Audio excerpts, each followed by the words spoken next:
What's going on, everybody? Welcome into the Prophecy Misfits Podcast. This is episode 332.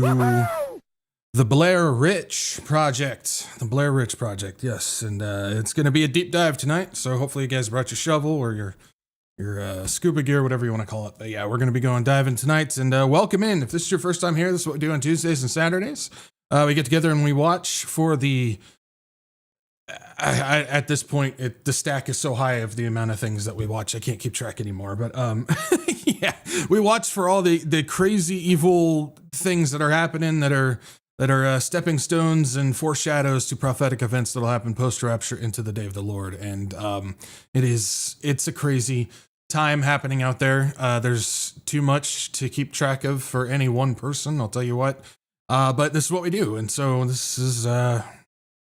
I don't know. I'm ready to go home.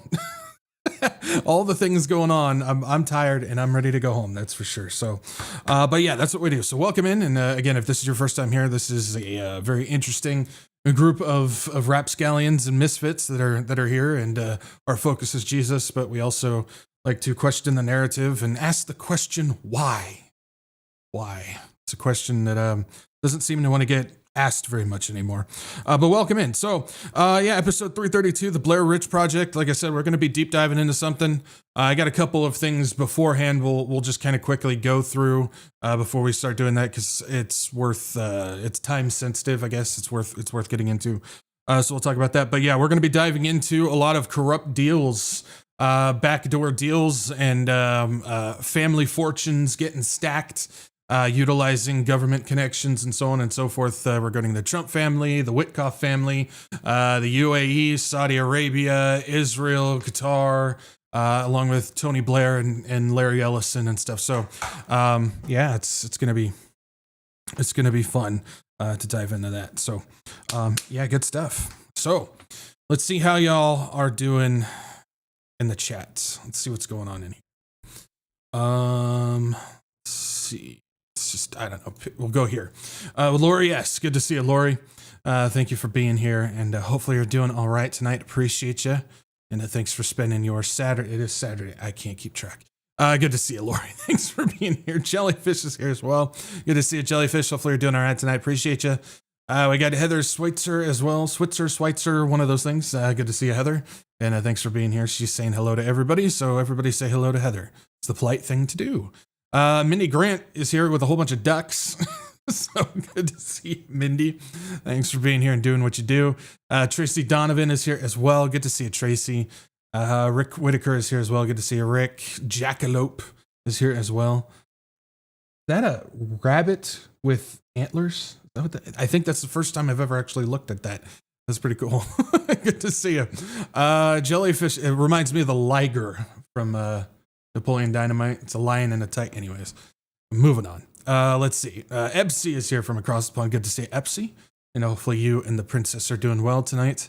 Dino Spumoni in the house. Always good to see you, Dino. Thanks for spending your Saturday here.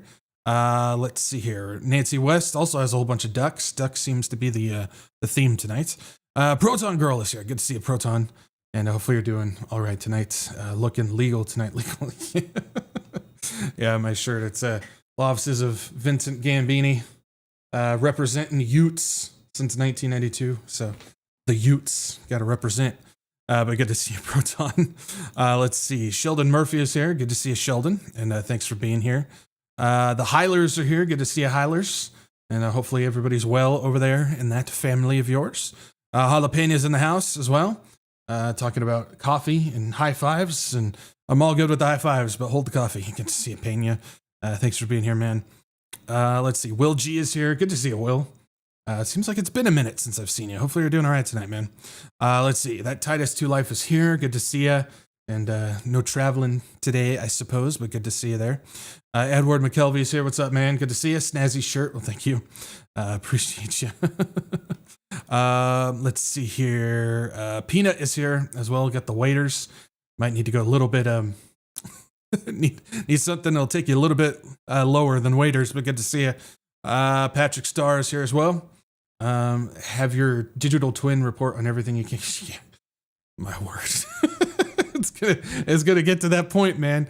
I was joking around with my dad. He said, you're gonna get to a point where you're gonna have to start doing 24-hour news feeds like the regular media does. I'm like, I laughed at first, but then I was thinking, man, we're getting to that point. I can't keep track. I still got a pile of stuff that I have to get to you guys. It's crazy. I'm trying to make sure you guys are up on everything. I'm trying. We get to see him, man. Leaf Cat is here as well. That is a cool frog. That thing's awesome. Good to see you, man. Let's see. Nancy West is here. Good to see you, Nancy. Misfit Tina and Peanut the Pug. Good to see you. Rachel C is here. What's with the ducks? I don't know, Rachel. You have to ask them. Good to see you, though.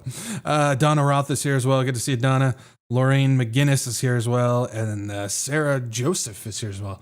From Clinton, Arkansas. Hey, not too far away where I used to live. I was over there in Fayetteville, but good to see you. Over on Rumble, who do we got? Not of These World is over there. CL Moody as well. Good to see you. Cherokee Chick. Romaha is over there as well. Leslie68. Jacques. Good to see you, Jacques. Michelle is over there. Pickle Weeds. That name is ridiculous. Good to see you.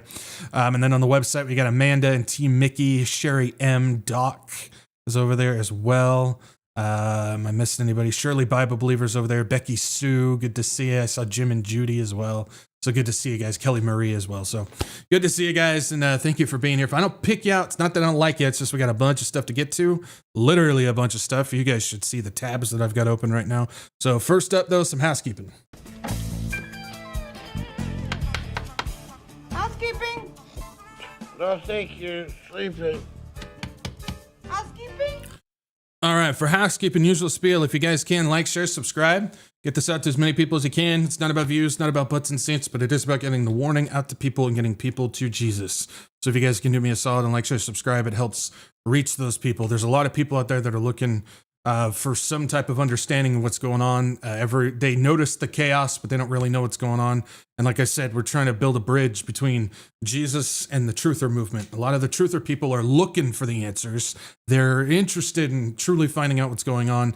They just don't have Jesus. So if you guys can do me a solid, like, share, subscribe, hopefully we can hit them with the gospel as we go through these things. Also, make sure you guys follow me Rumble and Telegram. Those are my backup channels. If I get booted off YouTube, we'll be back up live streaming over on Rumble. So make sure you guys follow me over there. And then Telegram, post updates, announcements, and other little things here and there that I can't necessarily put in video format. So make sure you guys go ahead and follow me there. But if you don't want Rumble, you don't want Telegram, I understand. Just make sure you bookmark the official WretchedWatchmen.com website. That's your one-stop shop to stay up to date on everything going on. Latest podcasts, announcements, live streams, everything can now be found at the website. And I thank the Lord for that every day as I see the chaos happening around YouTube and all the other platforms. So make sure you guys go ahead and bookmark that page. And then last but not least, if you guys would like to support this channel, what I got going on, I got donation links down below. CashApp, Venmo, and GiveSendGo. This channel is not monetized. I don't make anything from ads, views, or anything like that. I run solely off of your guys' generous donations. So if you guys would like to help support this channel and keep this thing moving and get the gospel out to people, those links are below. Thank you guys for your support and everything, your encouragement, your prayers. It means so much. And again, this is because of you guys. You guys are the ones that make this run. So thank you. Thank you. Okay. So that is that. Leaf Cat. YouTube won't ban. Pray that they don't. That's all I can say on that. All right. So it is Saturday, which means we got ourselves a little bit of the Wretched Weather Report. So let's go ahead and do that.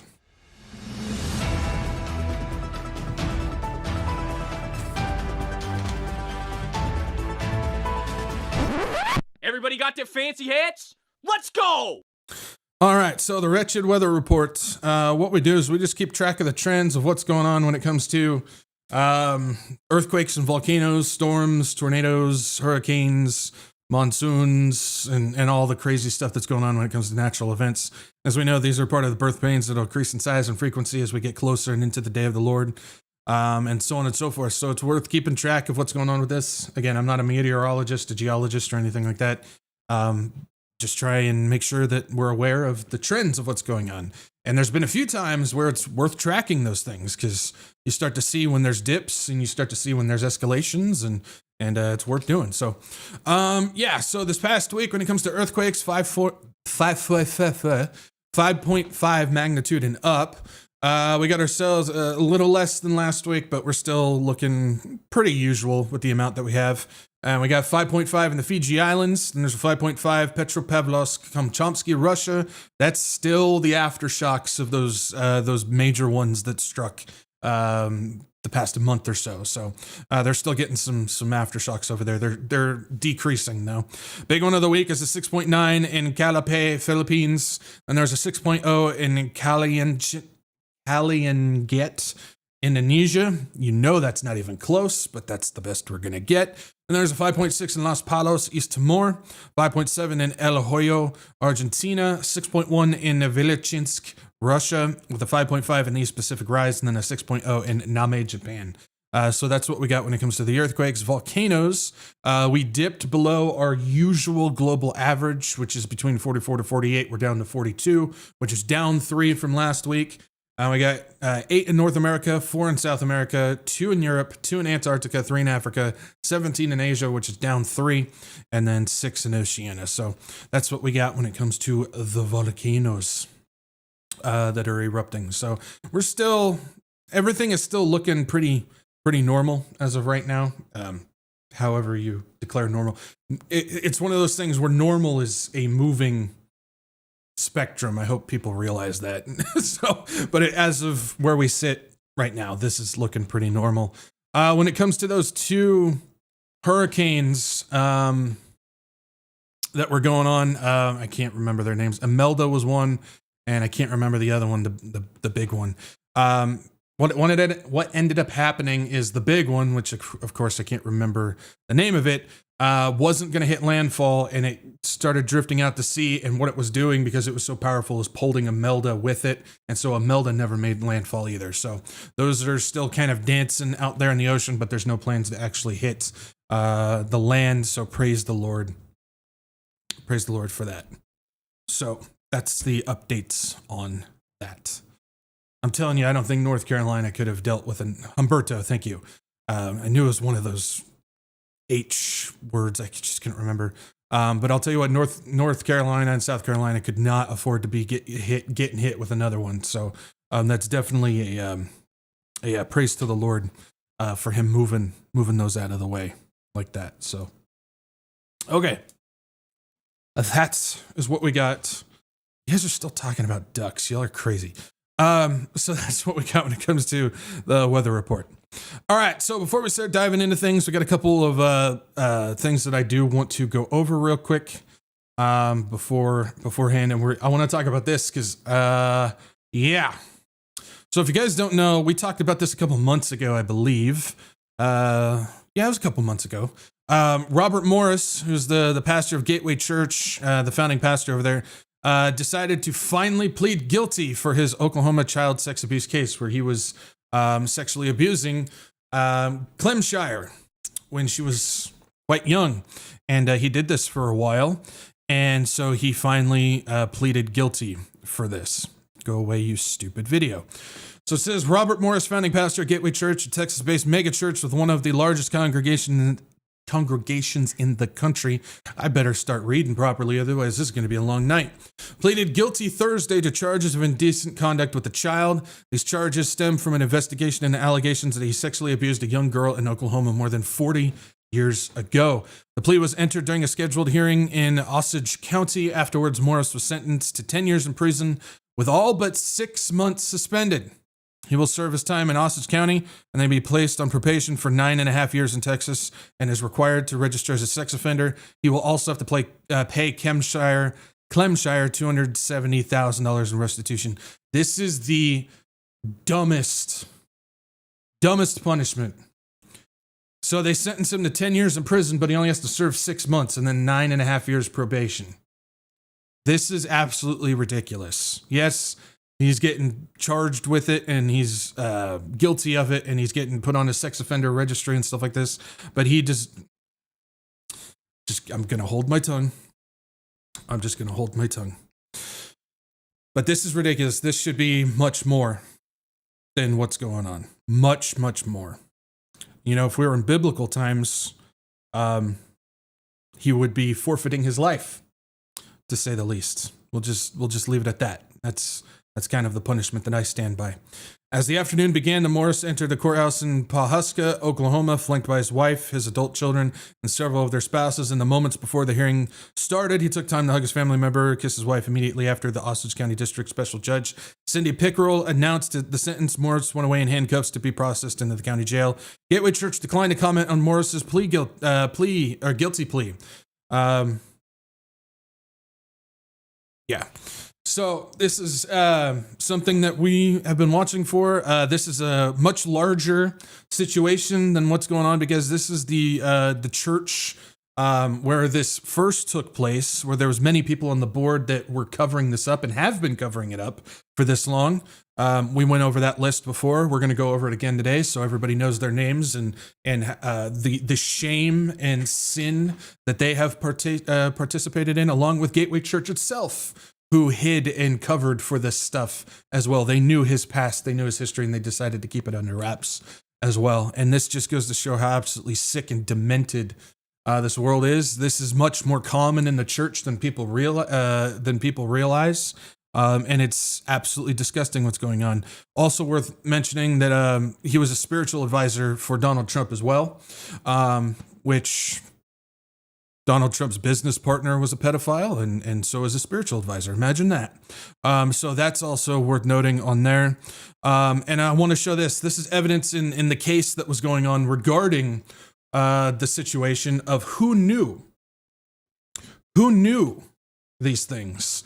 And again, I think it's worth going over again so we're all aware. So Pastor Morris, again, these are actual exhibits from the legal case. It says Pastor Morris followed the advice of he received from Sharp, Middlebrook, and Gateway elders, exchanging several letters with CC through counsel to try and resolve the matter short of litigation. CC is Cindy Clemshire, by the way. On July 5th, 2007, Drummond's firm informed Pastor Morris that CC had opted to continue therapy in lieu of litigation, but this hardly resolved all conflict over Pastor Morris' conduct. Around the time Pastor Morris and the rest of Gateway's leadership learned that CC's sister, Karen Clemshire Black, protested and spoke explicitly about Pastor Morris and CC during an open discussion to members of New Life, which was a church that one of Morris's elders went and took over after a former Gateway elder was selected to lead the church in Colorado. In light of both the threatened lawsuit and Karen Clemshire Black's public complaints, Gateway leadership convened a special called elder meeting, which means they all knew what was going on and have covered it up since. On August 28th of 2007 is when this special elder meeting took place and discussed the past events involving Morris and Clemshire. The following day, Elder Lane sent a letter detailing the discussion at the meeting to 4 elders who did not attend. According to Lane's letter, Pastor Morris retold his account of the things that took place leading up to 1987, and the elders discussed the restoration process Pastor Morris had completed from 1987 to 1989, including that he sought and received forgiveness and approval from CC's family to return to ministry.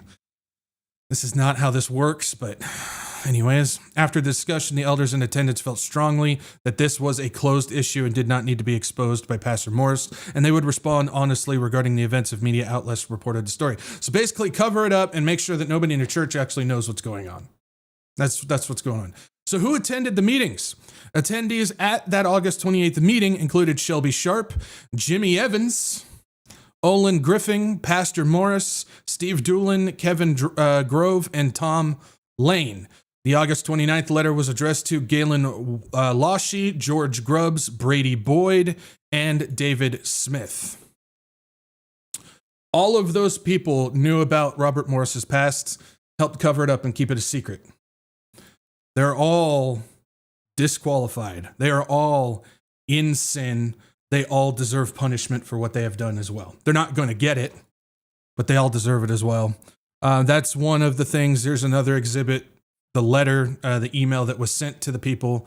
And it says, to Galen, George, Brady, and Dave, since you were all unable to attend that special meeting last night, I am writing to give you a report. In attendance were Shelby, Jimmy Evans, Olin Griffin, Robert, Steve, Kevin, and me. And it talks about the past events involving Robert and Cindy, and so on and so forth. So all these people knew.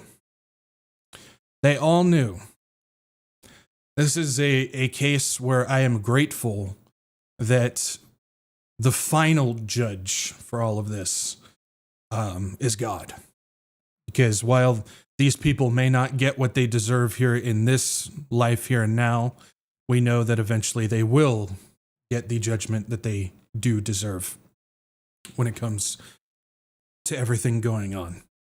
And it's just funny because, again, all of these people knew, including Jimmy Evans, and Jimmy Evans is out there doing ministry with all these people, some of them close to home. He still does stuff with like Billy Crone and stuff like that, and they don't care because it's all about, well, Jimmy Evans gives me more audience and more chance for money and sales and all that type of stuff, because that's how church is nowadays. When we talk about, Jesus walking into the temple, flipping the tables, whipping people because of the marketplace that they made it, well, we have that going on today where it's a much larger marketplace than just what the temple is, and it goes a lot sicker than I think we realize, including stuff like this, where it's A-okay that you covered up pedophilia with this guy, because we realize that if you came forward, your career would have been over. But your career is more important than doing the correct and biblical thing. And so what do they get? Well, they continue to do their ministry, they continue to make a bunch of money, and they continue to work with a whole bunch of people who don't care. Simple as that. That's the Prophecy Mafia for you, as they're out there strolling around with Alan Didio and Jonathan Kahn and all that type of stuff, and people who are too cowardly to call out all the date setters and everything like that. Why? Because they realize that their career is on the line. It's more beneficial if they keep their mouth shut about these things, defend the people so you don't bite the hand that feeds them, rather than doing the right thing. But that's a different discussion for a different time. So, all right. Moving on, continuing to just cover a few of these little things. Again, I don't want to spend too much time on these because we have a lot to get to. Don't know if you guys saw this, but this came out today, and it says White House official inadvertently reveals plans to send elite army unit to Portland. Anthony Salisbury displayed chat about deployment of 82nd Airborne Division on cell phone while in Minnesota. Excuse me. Yeah. So basically, Anthony Salisbury here was sitting in a public place, and somebody just happened to be standing there and could read the entire conversation that was going on, that he was having on his phone, chatting on the Signal app. And so what they did is they took pictures of the conversation that was happening.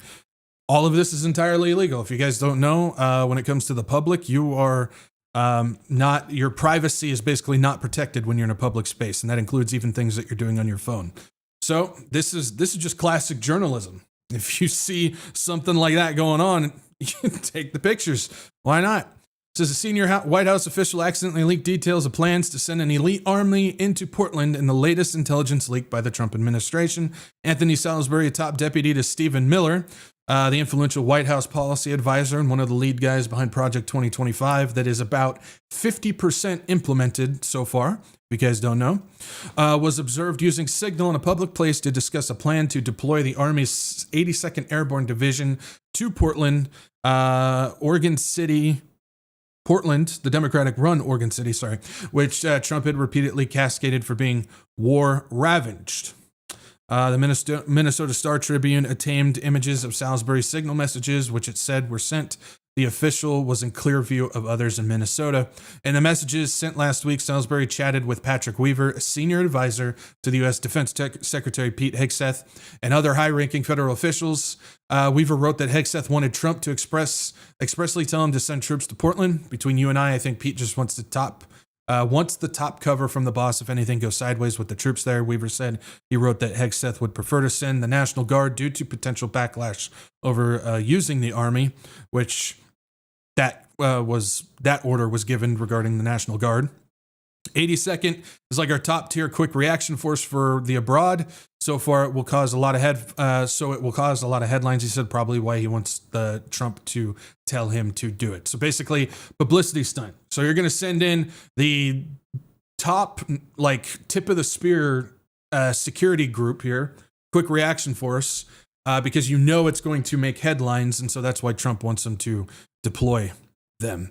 But as we know, on Sunday, 200 members of National Guard would be deployed, although there's no confirmation that they have been deployed as of yet. Worth noting on that. Either way, if you look at what's going on in Portland, there's about, from the information that I've gathered so far, and that's all I can say is what I have seen, there's about 20 protesters in front of the ICE building and about 50 DHS, police, and possibly National Guard sitting there in front of it as well. There's really not a whole lot going on in front of that building like they're telling us they are, but yet they want to continue to send more troops in, which is interesting. So it's a lot of what's going on there. So so we had that little thing happen there. Then we also got this. This just came out today. It says Trump plans to deploy National Guard to Illinois, the governor said the Trump administration plans to federalize 300 members of the Illinois National Guard, says J.B. Pritzker on Saturday. Pritzker said the Guard received word from the Pentagon in the morning that the troops would be called up. He did not specify when or where they would be deployed, but Trump has long threatened to send troops to Chicago. And so they did indeed give that order, but in response, a district judge put a restraining order on that for 14 days. It says in the United States District Court for the District of Oregon, so it's the state of Oregon and the city of Portland. This is case number 325CV1756IM, opinion and order granting motion for temporary restraining order. And so if we go down to the very bottom, it says, for the above reasons, this court grants plaintiff's motion for temporary restraining order ECF6 and temporarily enjoins defendants September 28, 2025 memorandum ordering the federalization and deployment of the Oregon National Guard service members to Portland. This will expire on October 18th, 2025, and the parties are ordered to comply with the attached restraining order. This is signed by Karen J. Immergut, United States District Judge. And what's fascinating is before people start saying it's a lefty activist judge, this judge was appointed by Donald Trump himself. You can go through this thing, and she basically says that the order by Trump was not given in good faith, and it is not tethered to any credible information that would require the federalization of 300 National Guard in Portland. So before people start going ham saying it's an activist judge, this is one that Trump appointed. So is he going to fire that judge too? Like he's been doing with all the other judges who go against anything that he says, whether they're activists or not. If they don't go along with what he wants, he basically fires them and pushes them out. I wonder if he'll do it to her. So as of right now, this judge is blocking that order for the Portland National Guard as well. So, yeah, fun stuff. And one last update that I wanted to point out before we start diving. It says the Defense Department had a $14 million contract with Palantir for data management software. The Canadian federal government bought access to the firm's technology to share and process information, but it says it's no longer using it. Right. I don't believe that for a second. It says the Department of National Defense gave Palantir an almost $14.4 million contract to use its software for data processing and analytics, according to documents tabled in Parliament this week. The federal government signed the deal with Palantir's Canadian subsidiary in March of 2020.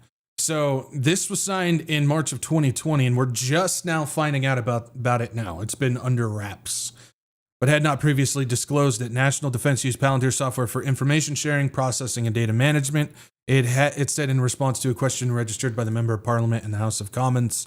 Palantir, which is headquartered in Denver, is a major contractor to the United States government. Last month, it signed a deal with the U.S. Army that could be worth up to $10 billion over the next decade, and so on and so forth. It says outside its home country, Palantir also has done deals with the British and Israeli militaries, and we know it's also made deals with NATO, Ukraine, several other European countries, Pakistan, Saudi Arabia, the UAE, and I'm sure there's a couple other ones that I'm missing as well. So it's all got deals with them as well with what's going on.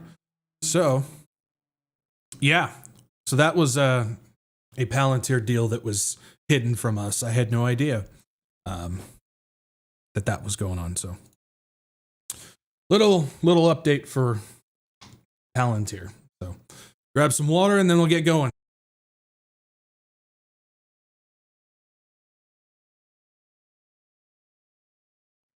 All right. So let's go ahead and start diving into this. And like I said, the Blair Rich Project, and we're going to be diving into a lot of corrupt deals that involve Middle Eastern countries, Tony Blair, Larry Ellison, the Witkoff family, the Trump family, and so on and so forth. There's a lot of corruption that's going on, a lot of backdoor deals, utilizing federal and U.S. government in order to personally gain and to build massive infrastructure.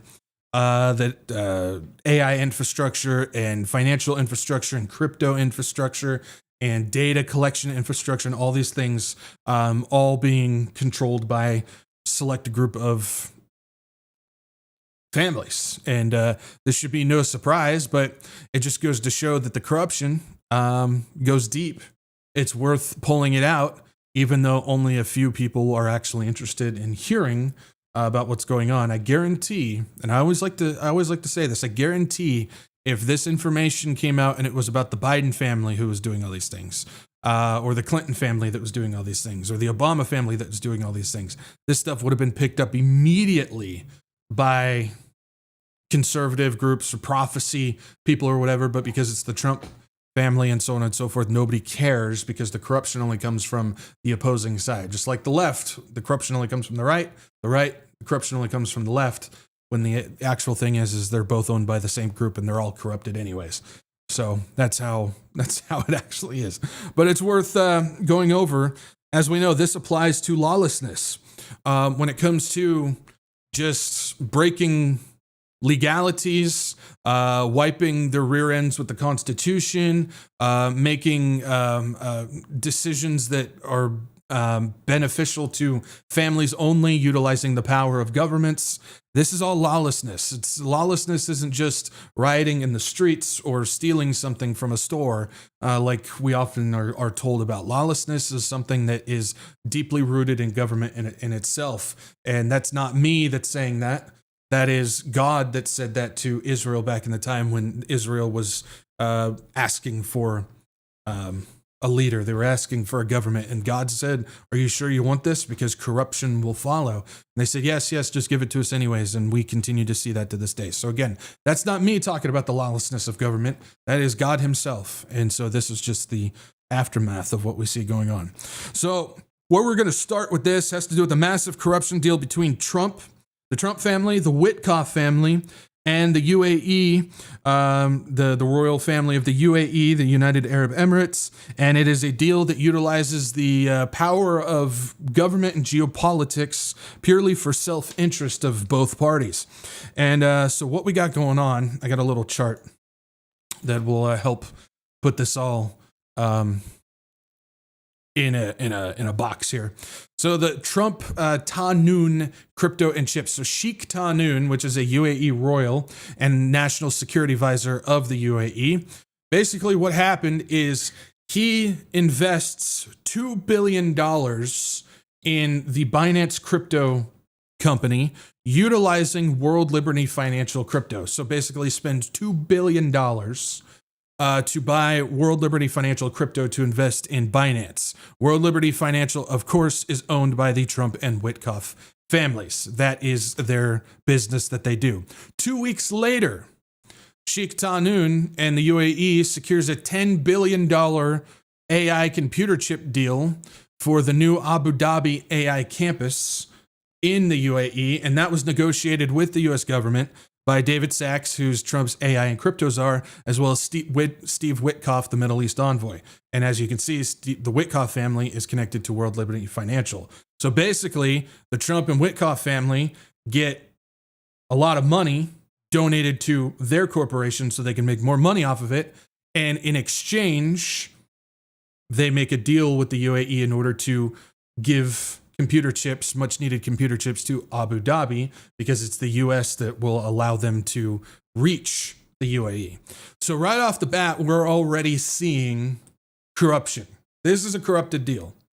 However you want to put it, this is not it's beneficial for the US government. No, because it's personal families that are making money off of this in order to make it so the deal can get done with the UAE. So that is basically what we're doing. So Sheikh Tahnoon invested in World Liberty Financial, which led to a massive AI chips deal for the UAE. And the deal created massive profits for the Trump family, the Witkoff family, as well as the Tahnoon AI groups that deal went through on that. So let's just go ahead and work our way through this, starting with the finance deal, the crypto deal that's going on. So this is how the Trump family, this is coming from May of this year. This is when all this stuff really started going down. This is how the Trump family is poised to profit from a $2 billion Middle East crypto deal that uses their stablecoin. Says Trump and his family's crypto entanglements keep growing. The latest example came last week when Trump's son Eric announced that the Emirati venture firm MGX, hang on to that, will use stablecoins issued by World Liberty Financial, the family's blockchain company, to pay for its recent $2 billion investment into the crypto exchange Binance. The Trump family and their business partners stand to profit from the transaction, but how much? Due to the opposite of the deal, it's hard to say exactly. We have kind of an idea of that so far. We'll get to that in just a little bit. Meanwhile, a spokesperson for Binance did not respond to a request for comment, and a representative for World Liberty Financial declined to provide any more deals beyond what is publicly announced. Despite the lack of transparency, Fortune was able to glean an upper bound estimate of how much the Trump family could earn from the tripartite deal based on interviews with stablecoin experts and a broader review of the crypto landscape. And it just goes on. We can see here USD1's sudden rise, which is basically the World Liberty Financial stablecoin. In May, when this deal took place, it jumped from 128 all the way up here to, well, that's a very big number, if you can tell. It immediately skyrocketed up to $2 billion because of the update, because of the deal that was done from Tahnoon to World Liberty Financial, and so on and so forth. And so, right off the bat, when this thing was just getting started, they got an immediate head start because of a exchange between personal financial gain and then using the U.S. government's geopolitical power and chips deal to release chips to the UAE. So this is corruption as it comes. And so we can see here MGX, which is the company of Tahnoon that this all went through, backs Binance and Landmark Investment. The $2 billion investment is the single largest investment into a crypto company, the largest investment paid in crypto, and is the first institutional investment in Binance. It says March 12th, 2025, Binance, the world's largest cryptocurrency exchange, and MGX, the Abu Dhabi-based AI advanced technology investor, have announced a landmark $2 billion investment. This transaction, the first institutional investment in Binance to date, marks a significant step in advancing digital asset adoption and reinforcing blockchain's role in global finance. It is also the single largest investment in a crypto company and the largest investment ever paid in crypto.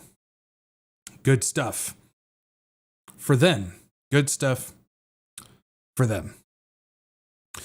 One of the other people that was invested in this, and we can see more corruption happening, is a guy by the name of Justin Sun. He says, we are thrilled to invest $30 million in World Liberty Financial as its largest investor. The U.S. is becoming the blockchain hub, and Bitcoin owes it to Donald Trump. Tron, which is his company, again, he's a $1 billion crypto guy who has several companies that are involved with crypto. Tron, one of them, is committed to making America great again and leading innovation.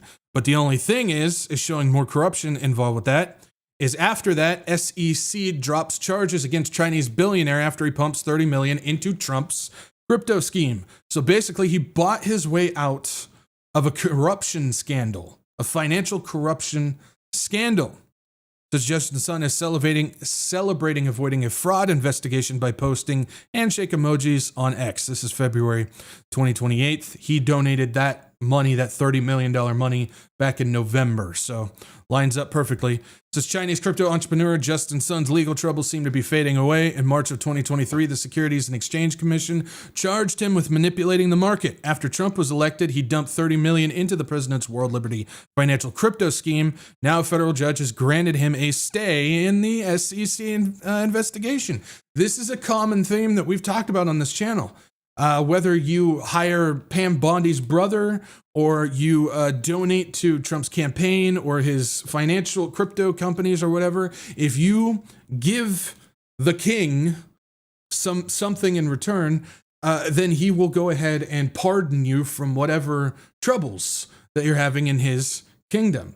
This is a very common theme that happens with this family. So Trump's family benefits from this donation, and so we'll just go ahead and get rid of your little trouble. So his son is a Chinese crypto mogul who is most famous for being the guy who paid $6.2 million for banana duct tape to a wall. He ate the banana in front of the cameras in Hong Kong after the check cleared. That was in November when the specter of an SEC fraud investigation was still hanging over his head. And he includes Tron Foundation Limited, BitTorrent Foundation, Rainbury Inc., and so on and so forth. So basically, he paid his way out of that. Worth knowing, he's still connected to the Chinese government as well. So you have a guy who has mega money in the Trump family crypto, who's also connected to the Chinese government. So a lot of corruption that's happening there. A lot of backdoor deals being made, a lot of deals that are being made to benefit the Trump family. And remember, I can't remember if it was Eric or Don Jr., one of them, a couple months ago, came out and said that the Trump family hasn't made a dime since Trump has been president, which is just a flat out lie, because it's all been corrupted backdoor deals, utilizing the power of the federal government along with their geopolitical and tariffs, utilizing all that stuff to their benefit in order to grow their family fortune. And that's exactly what's been going on. Okay, so we got that going on. And so in return, we got this. It says Trump announced $10 billion UAE chip deal, but delays frustrate NVIDIA CEO Jensen. So basically, the chips are supposed to be coming from NVIDIA, along with the Taiwan Semiconductor Group and a couple other smaller factories as well that produce these NVIDIA chips, and that's where it's supposed to be coming. It says in May of 2025, which is when all this went down, we just went over that, Donald Trump announced in Abu Dhabi that the United Arab Emirates would receive 500,000 NVIDIA AI chips annually under a $10 billion deal. So again, $2 billion with World Liberty Financial, get you $10 billion chip deal in exchange. And it says nearly 5 months later, the deal remains stalled as Commerce Secretary demands U.S. investment first, frustrating CEO Jensen Huang. According to the Wall Street Journal report, Jensen Huang and the White House AI and crypto czar David Sachs are disappointed by the delays. Jensen Huang and David Sachs view the UAE government as a key to staying ahead of China in the AI race. This is on top of the $200 billion UAE chip pact that was also signed as well. We'll go over that in just a second. So the White House report showed that President Trump had negotiated more than $200 billion in USAE agreements. The trade agreement are built on a $1.4 trillion investment framework that will support the U.S. growth in AI infrastructure, semiconductors, energy, quantum computing, biotechnology, and manufacturing. The president announced that the U.S. and the United Arab Emirates had agreed on a framework that would enable Abu Dhabi to purchase advanced American AI chips. The chips are expected to be produced by tech giants like NVIDIA.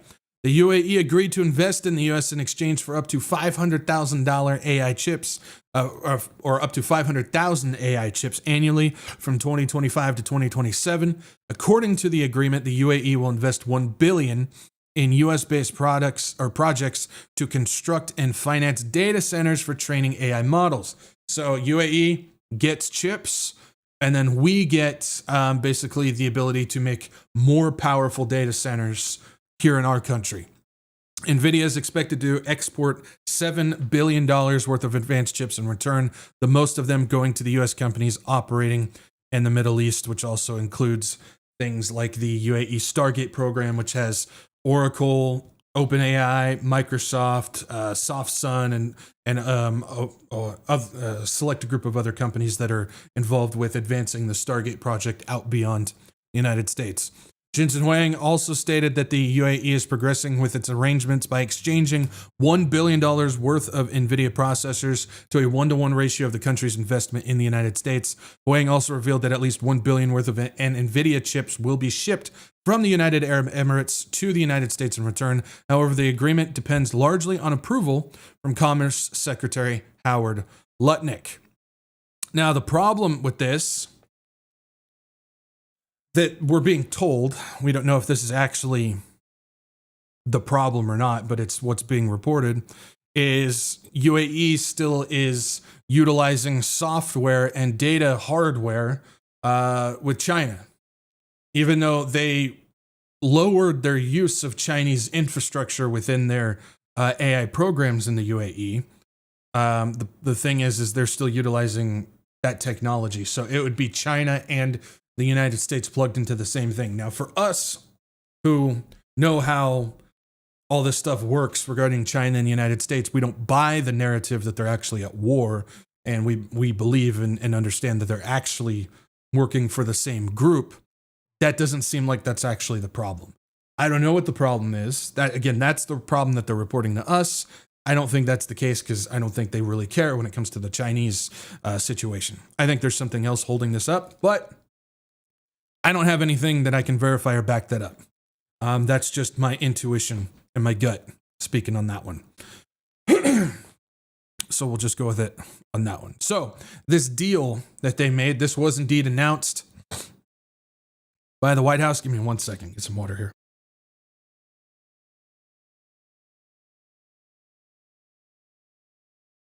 All right.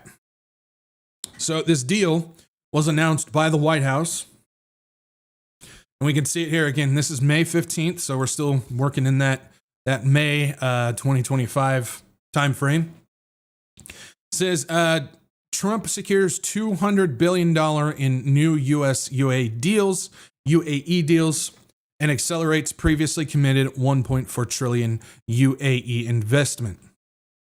This is building lasting prosperity for America and our allies. Today in Abu Dhabi, Trump announced over $2 billion in commercial deals between the United States and the United Arab Emirates, bringing in the total investment agreements in the Gulf region for to over $2 trillion. That's not just with the UAE, that's including Saudi Arabia, Qatar, and so on and so forth. We'll get to that in just a second. Okay, so if we jump down, it says right here, today's deals strengthen the U.S.-UAE investment and trade relationship and build on the UAE's landmark commitment to a 10-year, $1.4 trillion investment framework that will contribute to the U.S. boom in AI infrastructure, semiconductors, energy, quantum computing, biotechnology, and manufacturing. The U.S. and the UAE signed an AI agreement today that supports the $1.4 trillion, again, this is back in May, trillion investment commitment secured in March. This includes the UAE committing to invest in, build, or finance U.S. data centers that are at least as large and powerful as those in the UAE. So, for a administration that likes to put the word national security out there all the time, they have no problem having data centers here in the United States collecting our data that will be built and connected to the United Arab Emirates. Anybody feel safe about that? Do y'all think that that's a national security concern? I would think so, but the Trump administration doesn't believe so as well. Why? Because they're making bank on the back end. It says this agreement also contains historic commitments to the UAE to further align their national security regulations with the United States, including strong protections to prevent the diversion of U.S. origin technology. The U.S.-UAE AI agreement strengthens bilateral investment partnerships, ensuring U.S. security interests and dominance in AI while extending the American tech stack to an important strategic partner. If we jump down, of course, he calls it the never tired of winning when it comes to this thing.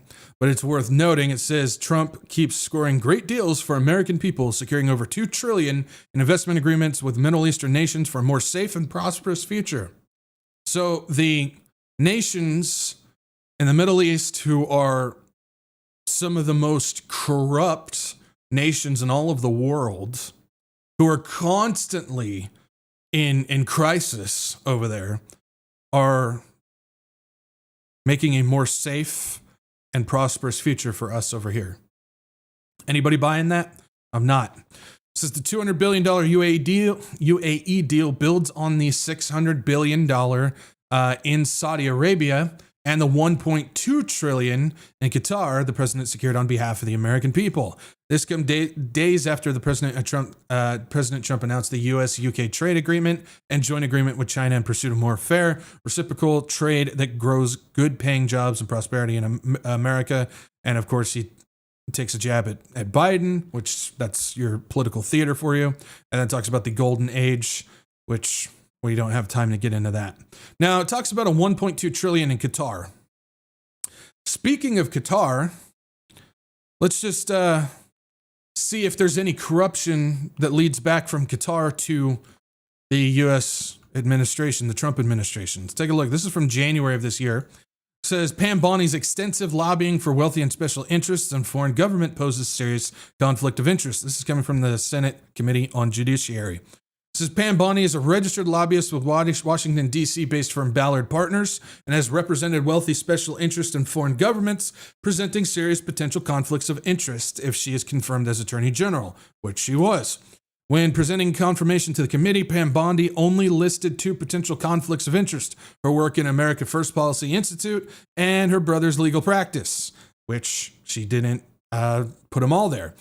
Pam Bondi failed to identify every single one of these potential conflicts of interest, including employment as partner of Ballard Partners. Bondi did not list her current role as a lobbyist as a potential conflict of interest, nor any of the specific work she's done for her clients that might implicate her role as chief federal law enforcement officer. She's lobbied on behalf of more than 30 different clients, including corporations like Amazon and Uber, government contractors like private prisons, which have we seen an increase of private prisons being erected in the United States, as well as the government of Qatar. Lobbying on behalf of private prisons, Bondi lobbied for the GEO Group, a private prison company that has faced criticism for safety violations, providing inadequate health care, and poor management practices, which we've all seen that as well. These actions have negatively impacted the welfare and rights of incarcerated individuals and immigration detainees. The GEO Group stands to earn hundreds of millions of dollars during the Trump administration, which the contracts have indeed made their way through so far. If you're paying attention, the Trump administration has used the GEO Group multiple times, as ICE is its largest revenue source. Lobbying Congress on behalf of Qatar. As a FARA registered lobbyist, Bondi lobbied Congress on behalf of Qatar, earning $115,000 per month. Mrs. Bondi did not list any potential conflicts of interest from her private practice either, which there's roots that go to from her practice to Epstein as well, if you want to take a look at that. That's just Pam Bondi. If we take a look at this is from February of this year. Cash Patel scrutinized over past work in Qatar. Go away, you stupid video. Cash Patel, President Trump's pick to lead the FBI, worked as a consultant to the government of Qatar. Newly released disclosures show, raising questions from ethics experts about his failure to register as a foreign agent. So basically, we've got Trump making deals with the Qatar families that are over there in control of the governments. Then you have Pam Bondi, who basically lied and said she didn't list it on her past work either with her lobbying for Qatar, which you can't do that. Cash Patel's also done the same thing here. He didn't disclose that either before being put in the position that he is, even though he's done stuff for Qatar. Patel listed the U.S. Embassy of Qatar as among the clients of his consulting company, Trishul, which he has managed shortly after Trump left office in 2021. State Democracy Defenders Action said Patel failed to register his consulting work, something they said could violate the Foreign Agents Registration Act. It appears neither Patel or Trishul is registered under FARA for services provided to Qatar, leaving open the important question of exactly what Patel did for Qatar while he was serving as a national security advisor to Trump during the 2024 election. So again, we've got a whole bunch of deals being made, and it says the disclosure form shows Patel earned more than $2 million through the consulting firm, though it's unclear how much came from Qatar. So we've got that going on. We jump over here. It says Patel is one of several top Trump administration aides who have had financial ties to this Arab monarchy. Susan Wiles, Trump's chief of staff, worked for a lobbying firm that represented Qatar. That's the Mercury Group. Attorney General Pam Bondi lobbied for the Qataris. Mike Huckabee, now U.S. ambassador to Israel, was paid $50,000 to visit Qatar in 2018. Steve Witkoff, again, Trump's special envoy to the Middle East, has also pocketed money from Qatar.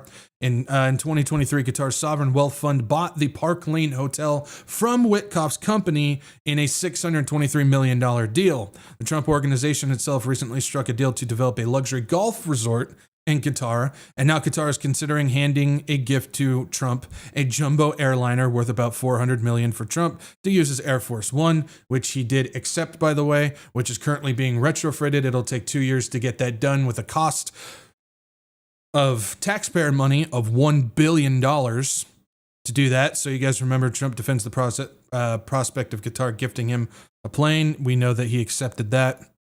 And so what does Qatar get in regards to all of this?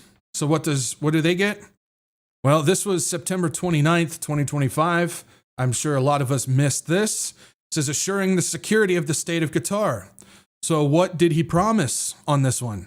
Section 2, commitment. The United States shall regard, listen to this. The United States shall regard any armed attack on the territory of Qatar, sovereignty, or critical infrastructure of the state of Qatar as a threat to the peace and security of the United States.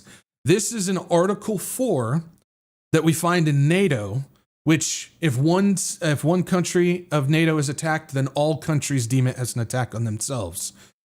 So with all of the deals that are being made, Trump went and signed a memorandum basically saying if Qatar gets attacked by any country, the United States is now at war with that country. In the event of such attack, the United States shall take all lawful and appropriate measures, including diplomatic, economic, and if necessary, military, to defend the interests of the United States and the state of Qatar and to restore peace and stability. The Secretary of War is in coordination with the Secretary of State and Director of National Intelligence shall maintain joint contingency planning with the state of Qatar to ensure a rapid and coordinated response to any foreign aggression against the state of Qatar, and so on and so forth. So, mega financial gain for Trump and Witkoff and all those involved with that. And Qatar gets basically Article 4 with Qatar.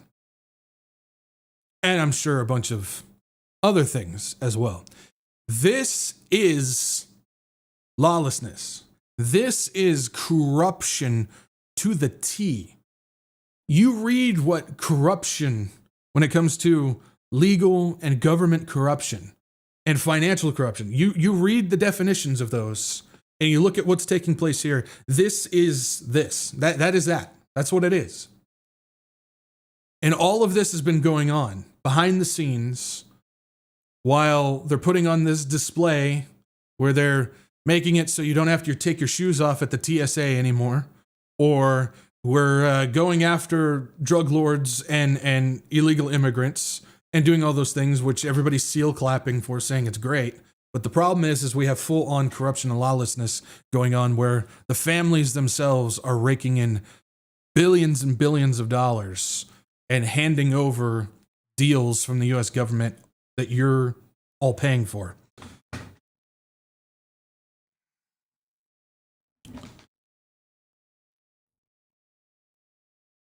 But nobody's really talking about it. Nobody wants to talk about it. Why?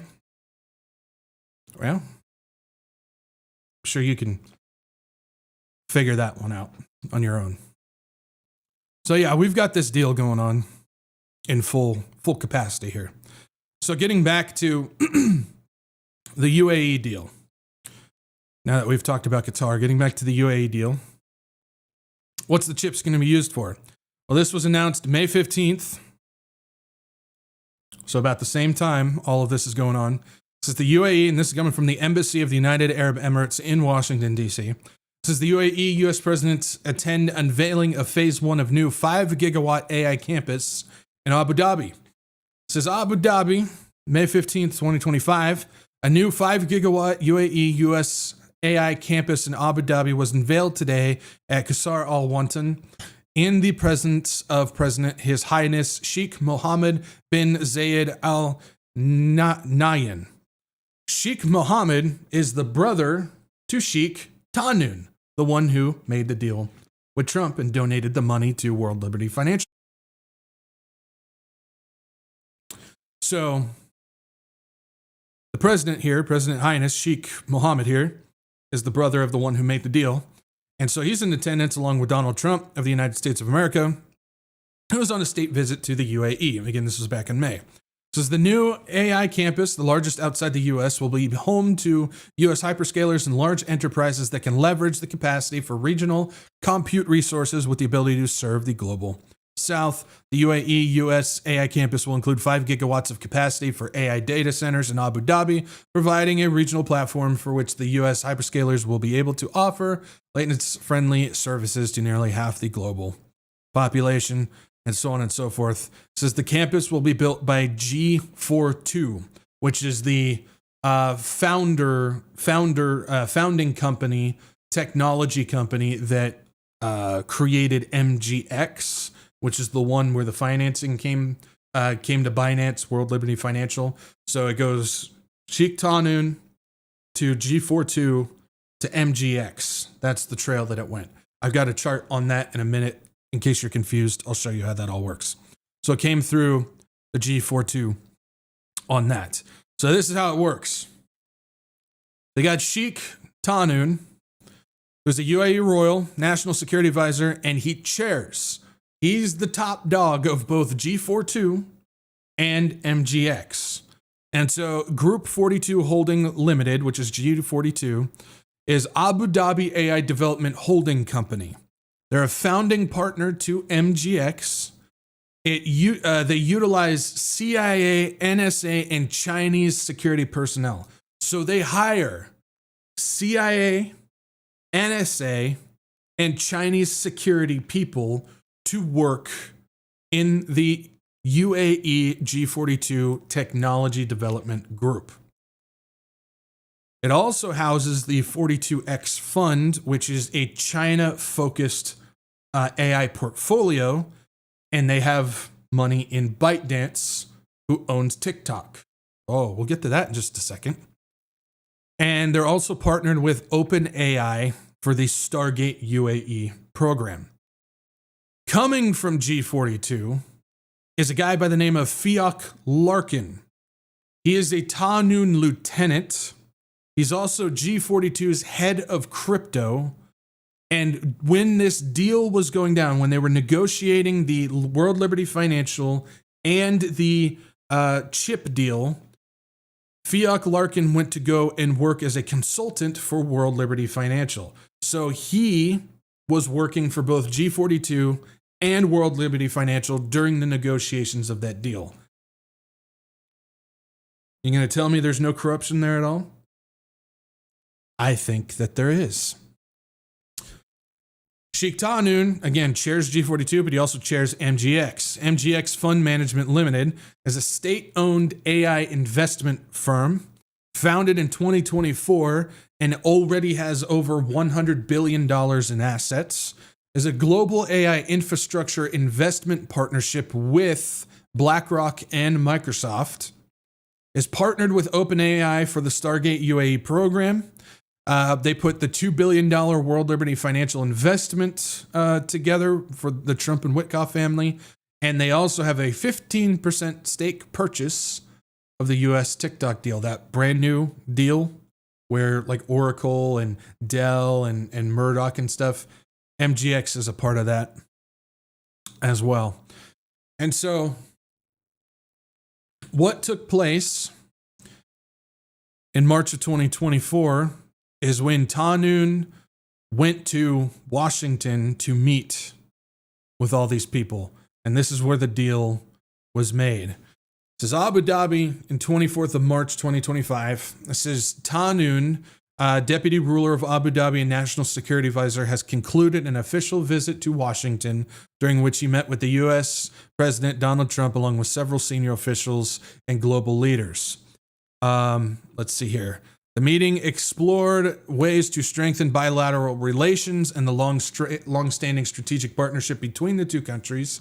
Discussions also covered prospects for investment in key sectors, including artificial intelligence, advanced technology, infrastructure, industry, energy, and healthcare.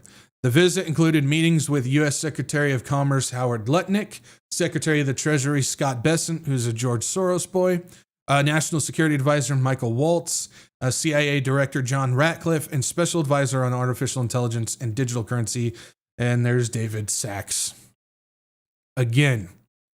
And Witkoff was also there as well, sitting right next to Ta Noon because they are best friends. Now, the problem that occurred at that meeting, the meeting that we just talked about, was there was several security advisors and officials who were opposed to this deal, who were opposed to striking a chips deal with the UAE because of concerns. We don't exactly know what those concerns were. Some of them say it was the China stuff and so on and so forth, but we don't necessarily know. But there's a couple of officials who were against this and didn't want to approve it to go through. So, how do they make this deal happen? Well, National Security Council staffers fired in wake of Trump meeting with Laura Loomer. Laura Loomer has been known to get quite a few people fired from the Trump administration because she is an insider. A lot of people like to think that she is one of those people that delivers news and inside information. And I see Laura Loomer is still used in some prophecy communities as a source of information. No, she is a planted agent for this stuff. That's what she does. And she's had several meetings where she goes privately to go meet with Donald Trump at the White House. And all of a sudden, after the meeting happens, people get fired. And in this case, after the meeting with Ta Noon and several Security Council members are opposed to the chips deal, immediately following that is a meeting with Laura Loomer and Trump, and people get fired. The same people who are against the deal. This is multiple staff members of the White House National Security Council were fired Thursday following a meeting President Trump had with the far-right activist Laura Loomer, where she raised questions about their loyalty. A source familiar with the firing told Kelly Mayer of News Nation at the Hill's sister network that 3 senior officials and at least 2 junior officials were let go. The 3 senior officials were Brian Walsh, Senior Director of Intelligence, Thomas Boudry, Senior Director of Legislative Affairs, and David Feith. That's the main dude who was vocal against this chip deal, Senior Director of Technology and National Security. He was fired as well. A lot of people say, how do you know that it was Laura Loomer that got them fired? Because it was 30 minutes after she met with Trump that these people were fired. 30 minutes after. Now, I can't necessarily say that, anything that ties that directly to it. But I'm sorry, 30 minutes after you meet with Trump and then 3 people get fired who were in opposition to a giant mega deal that you were benefiting from get fired. Come on. Put 2 and 2 together. Use a little critical thinking on that one. So after that was done, everything was A-okay and the deal was going through just fine. Now, another problem with this is a guy by the name of David Sachs, of course. David Sachs has been involved with this deal and negotiating the chips deal, and he's the AI czar and the crypto czar and stuff. He's all been involved with that. Well, David Sachs actually owned stake in companies that he negotiates with the United States. And so this is illegal. You can't do this because it's a conflict of interest. You cannot own stakes in companies that you are then negotiating for that company or for the United States with each other. So if you own a stake in a company and that company wants to strike a deal with the United States government and you happen to own something in that and then you're negotiating with the United States to make it happen, that's a conflict of interest. Because basically you're making money for yourself by striking deals with the US government. This happens all the time. It's more common than you would think, but David Sachs happened to be doing this during this time. This is David Sachs selling stakes in XAI, Meta, and other AI companies. This is David Sachs, the venture capitalist advising President Trump on crypto and AI policy, is apparently divesting his holdings in foundational AI companies and hyperscalers like XAI and Meta, according to a White House memo posted Friday online. This was back in June of this year. He did not sell all of his investments, though, just some of them. And where's that? It says that Sachs was required to sell stock in such publicly traded companies as Amazon and Taiwan Semiconductor Manufacturing. That is one of the companies that was building chips for the UAE deal. So Sachs was making money off of the chip deal because he owned stock in the company that would be selling it to the UAE. The same group that he was negotiating the deal for.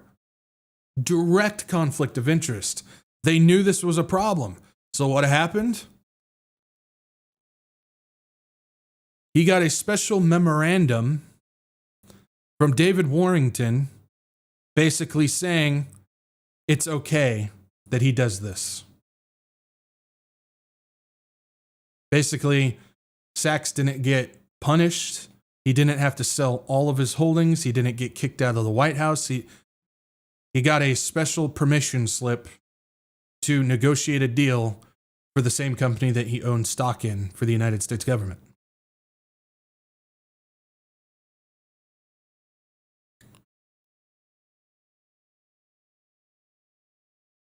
Straight corruption. So, how much, right off the bat, did the Trump family make from the crypto deal with Sheikh Tahnoon? Trump family amasses $5 billion fortune after they launched their crypto, their World Liberty Financial crypto. The Trump family notched as much as $5 billion in paper wealth on Monday after its flagship crypto venture opened trading of a new digital currency. The launch is akin to an initial public offering in which the cryptocurrency called WLFI, World Liberty Financial, can now be bought and sold on the open market like a listed company's shares. Beforehand, people who had privately bought World Liberty Financial from the Trump venture hadn't been able to exchange their tokens. So because of that deal, they were able to go public with this thing and make $5 billion off the cuff. The trading debut was most likely the biggest financial success for the president's family since the inauguration. The Trump family, including President Trump himself, holds just under a quarter of the World Liberty Financial tokens in existence. Trump's three sons are co-founders of World Liberty, and it names the President Trump, as co-founder emeritus. The World Liberty says founders and team members' tokens remain locked, meaning they still can't sell them, but it doesn't mean that they're not gaining wealth. But the trading launch now puts real-world valuations on their holdings, which previously were valued based on private sales. World Liberty Financial is likely now the Trump's most valuable asset, exceeding their decades-old property portfolio, which only exists because they were bailed out by the Rothschild family and a Saudi Arabia prince twice. But now the World Liberty Financial is their biggest, most valuable asset. Why? Because of the $2 billion crypto and chips deal that was done. Says President Trump helped launch World Liberty a year ago while campaigning, saying it was to help make America great again, this time with crypto.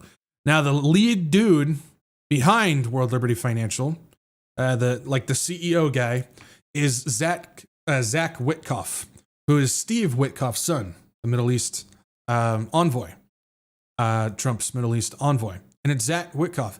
And Zach Witkoff is so grateful to Donald Trump for what he did that when he had his first child, he named him Don after Donald Trump. I kid you not. That's how grateful Zach Witkoff was. Along with that, they're not stopping there. Witkoff's son plans to tokenize Trump family real estate, including Trump Tower Dubai. That's right. If you guys don't know, they're building the Trump, which is the Trump Tower in Dubai. A plan still in early stages would mark a significant step towards democratizing access to premium real estate. It says Zach Witkoff, co-founder of World Liberty Financial and son of U.S. Special Envoy Steve Witkoff, is looking to bring the Trump family real estate empire into blockchain. Witkoff aims to tokenize Trump family real estate, starting with projects like Trump Tower Dubai. The plan seeks to give everyday investors access to high-end real estate via blockchain. World Liberty Financial and Alt 5 Sigma are exploring tokenized asset offerings, but not confirmed direct involvement yet. So speaking at the Token 2049 conference in Singapore alongside Donald Trump Jr., Witkoff outlined a vision to make the landmark properties like Trump Tower Dubai investable through tokenized shares. The Trump family has one of the most exciting real estate assets portfolios in the world, he said. What if I told you that you could go on an exchange and buy one token of Trump Tower Dubai? Not stopping there. You have this. This is World Liberty Financial eyes launching crypto debit card amid real estate tokenization plans. The Trump-affirmed crypto ventures expanding into payments and tokenized real estate despite scrutiny from lawmakers. This is World Liberty Financial is expected to launch a crypto debit card to bridge assets with everyday crypto spending. The Trump-linked digital asset platform CEO Zach Witkoff told attendances at Trump 49 this week. And so basically they want to make a card that you have cryptocurrency on, and then you just use it like a regular card, bank card for purchases and so on and so forth. So,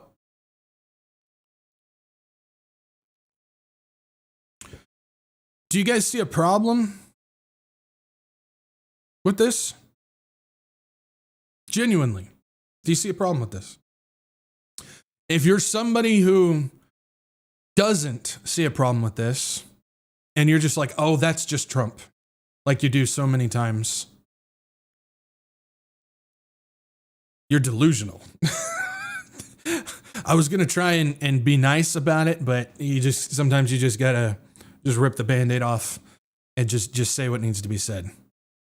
This is so corrupted. This is deep-rooted corruption that's happening right now. And it's off the backs of the country because right now what we have going on this is part of fascist dictatorship. It is. This is absolutely what happens in a fascist state. Go look at history. It's this type of stuff that gets done. And it's absolutely here. And it is absolutely happening right in front of us. Got a little bit left. Hang with me. A lot of information, I know. But we got a little bit left. Getting back to MGX and what just recently took place with TikTok. It says Abu Dhabi royal-backed fund MGX buys 15% of TikTok US business in major stake deal. MGX, which previously bought $2 billion of World Liberty Financial's USD1, and Oracle will control nearly half of TikTok US's arm as American firms secure majority ownership. MGX, chaired by Sheikh Tahnoon, will take a 15% stake in TikTok US, which they're already connected to ByteDance as it is through G42. We went over that. Oracle and MGX together will hold about 45% of the US unit. MGX previously bought $2 billion worth of USD1, a stablecoin launched by Donald Trump-linked World Liberty Financial. And so we can see here, it says, here's what we know about who's buying TikTok US. You go down, you've got Oracle, Larry Ellison's there. You got Rupert Murdoch, who's all involved with the media stuff. Michael Dell of Dell Computers is involved. And then we have other potential investors include private equity firm Silver Lake, an Abu Dhabi-based VC or venture capital firm, MGX. Silver Lake. Silver Lake seems to be popping up a lot recently when it comes to these deals that are being made. So there was actually just another deal, besides this TikTok deal, another deal that was just struck for one of the largest video game companies that has to do with Saudi Arabia and Silver Lake. Who else is involved with that? None other than Jared Kushner. Let's keep it in the family, shall we? We got this that just came out. It says a $55 billion deal for Electronic Arts is biggest buyout ever. Jared Kushner's private equity firm and Saudi Arabia's sovereign wealth fund are some of the investors teaming up to take the video game giant private. Now, this is a massive, massive company, and it's now going to be involved with Jared Kushner, Silver Lake, and Saudi Arabia Sovereign Wealth Fund. Video game publisher Electronic Arts announced on Monday that it agreed to be taken private in a deal valued at roughly $55 billion by a group of investors that include a firm managed by President Trump's son-in-law, Jared Kushner, Saudi Arabia's Sovereign Wealth Fund. The deal would pay stockholders $210 per share in cash, 25% premium. It says right here, the deal is led by Saudi Arabia's Public Investment Fund, which already owns about 10% of Electronic Arts, as well as the private equity firm Silver Lake and Mr. Kushner's affinity partners. Silver Lake is popping up a lot when it comes to these things that are happening. Now, let's see here. Where's it at? It says right here. This is important when it comes to this, because I know a lot of people are thinking it's just a video game company. Who cares? Well, the Electronic Arts buyout would need the approval of the Committee on Foreign Investment in the United States, a panel of government agencies that reviews international deals for security concerns. I'm not a betting man, but if I was, I'd be willing to bet that this is going to go through no problem. Some lawmakers have previously called for scrutiny of Saudi funds investment in sports for national security reasons. People don't often think about video games and national security together, but these are platforms that reach millions of Americans and often collect a lot of personal data. We live in a world now where a lot of entertainment, whether you're watching stuff online, like videos or TV or whatever, whether you're doing gaming, whether you're communicating through messengers or voice chat or whatever it is, everything that you're doing online is being collected and stored. And so when Saudi Arabia owns Electronic Arts, one of the biggest video game production companies in the world, everybody who participates in those games, all that data is going to be collected and sent into Saudi Arabia. So that's where that's coming from. And we got right here, it says President Trump's son-in-law launched his Miami-based investment firm Affinity Partners in 2021. This is Kushner. His largest investment is the Saudi government's sovereign wealth fund, known as the Public Investment Fund.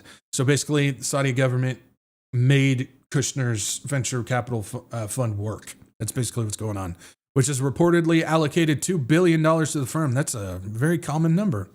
As the New York Times reported in 2022, Crown Prince Mohammed bin Salman shot down objections from the fund's advisors in order to cut the initial deal with Kushner 6 months after Trump left office the first time. So basically, the Crown Prince, because he's best friends with Kushner and their business partners, their history goes way back. He basically said, we'll do it, and basically went against all those in the Saudi government that opposed this. It says together with Silver Lake, if the deal goes through, Affinity and Saudi Arabia, along with Silver Lake, would now control one of the big players in the video game marketplace. The deal follows 2023 deal by Microsoft to acquire EA's rival Activision Blizzard for $69 billion. So we got more. We got more of this corruption happening. And it's in the family with Kushner. Anybody surprised by that? I'm not. I'm not surprised by that at all. Now,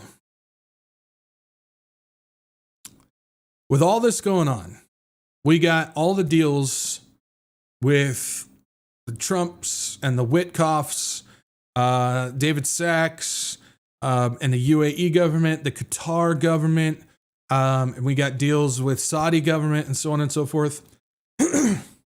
One of the big things that's going on right now has to do with the whole Gaza situation, the Israel-Gaza situation that's happening. And so we've talked about this in the past, and we've gone through it before regarding the plans with Gaza and how that came to unfold. One second. Sorry. With all that going on, because we know going back to at least 2016, there was a plan to reconstruct Gaza into something spectacular. And that was something that was drawn up between Netanyahu and Trump since at least 2016. I don't know if it goes further back. It's possible that it does.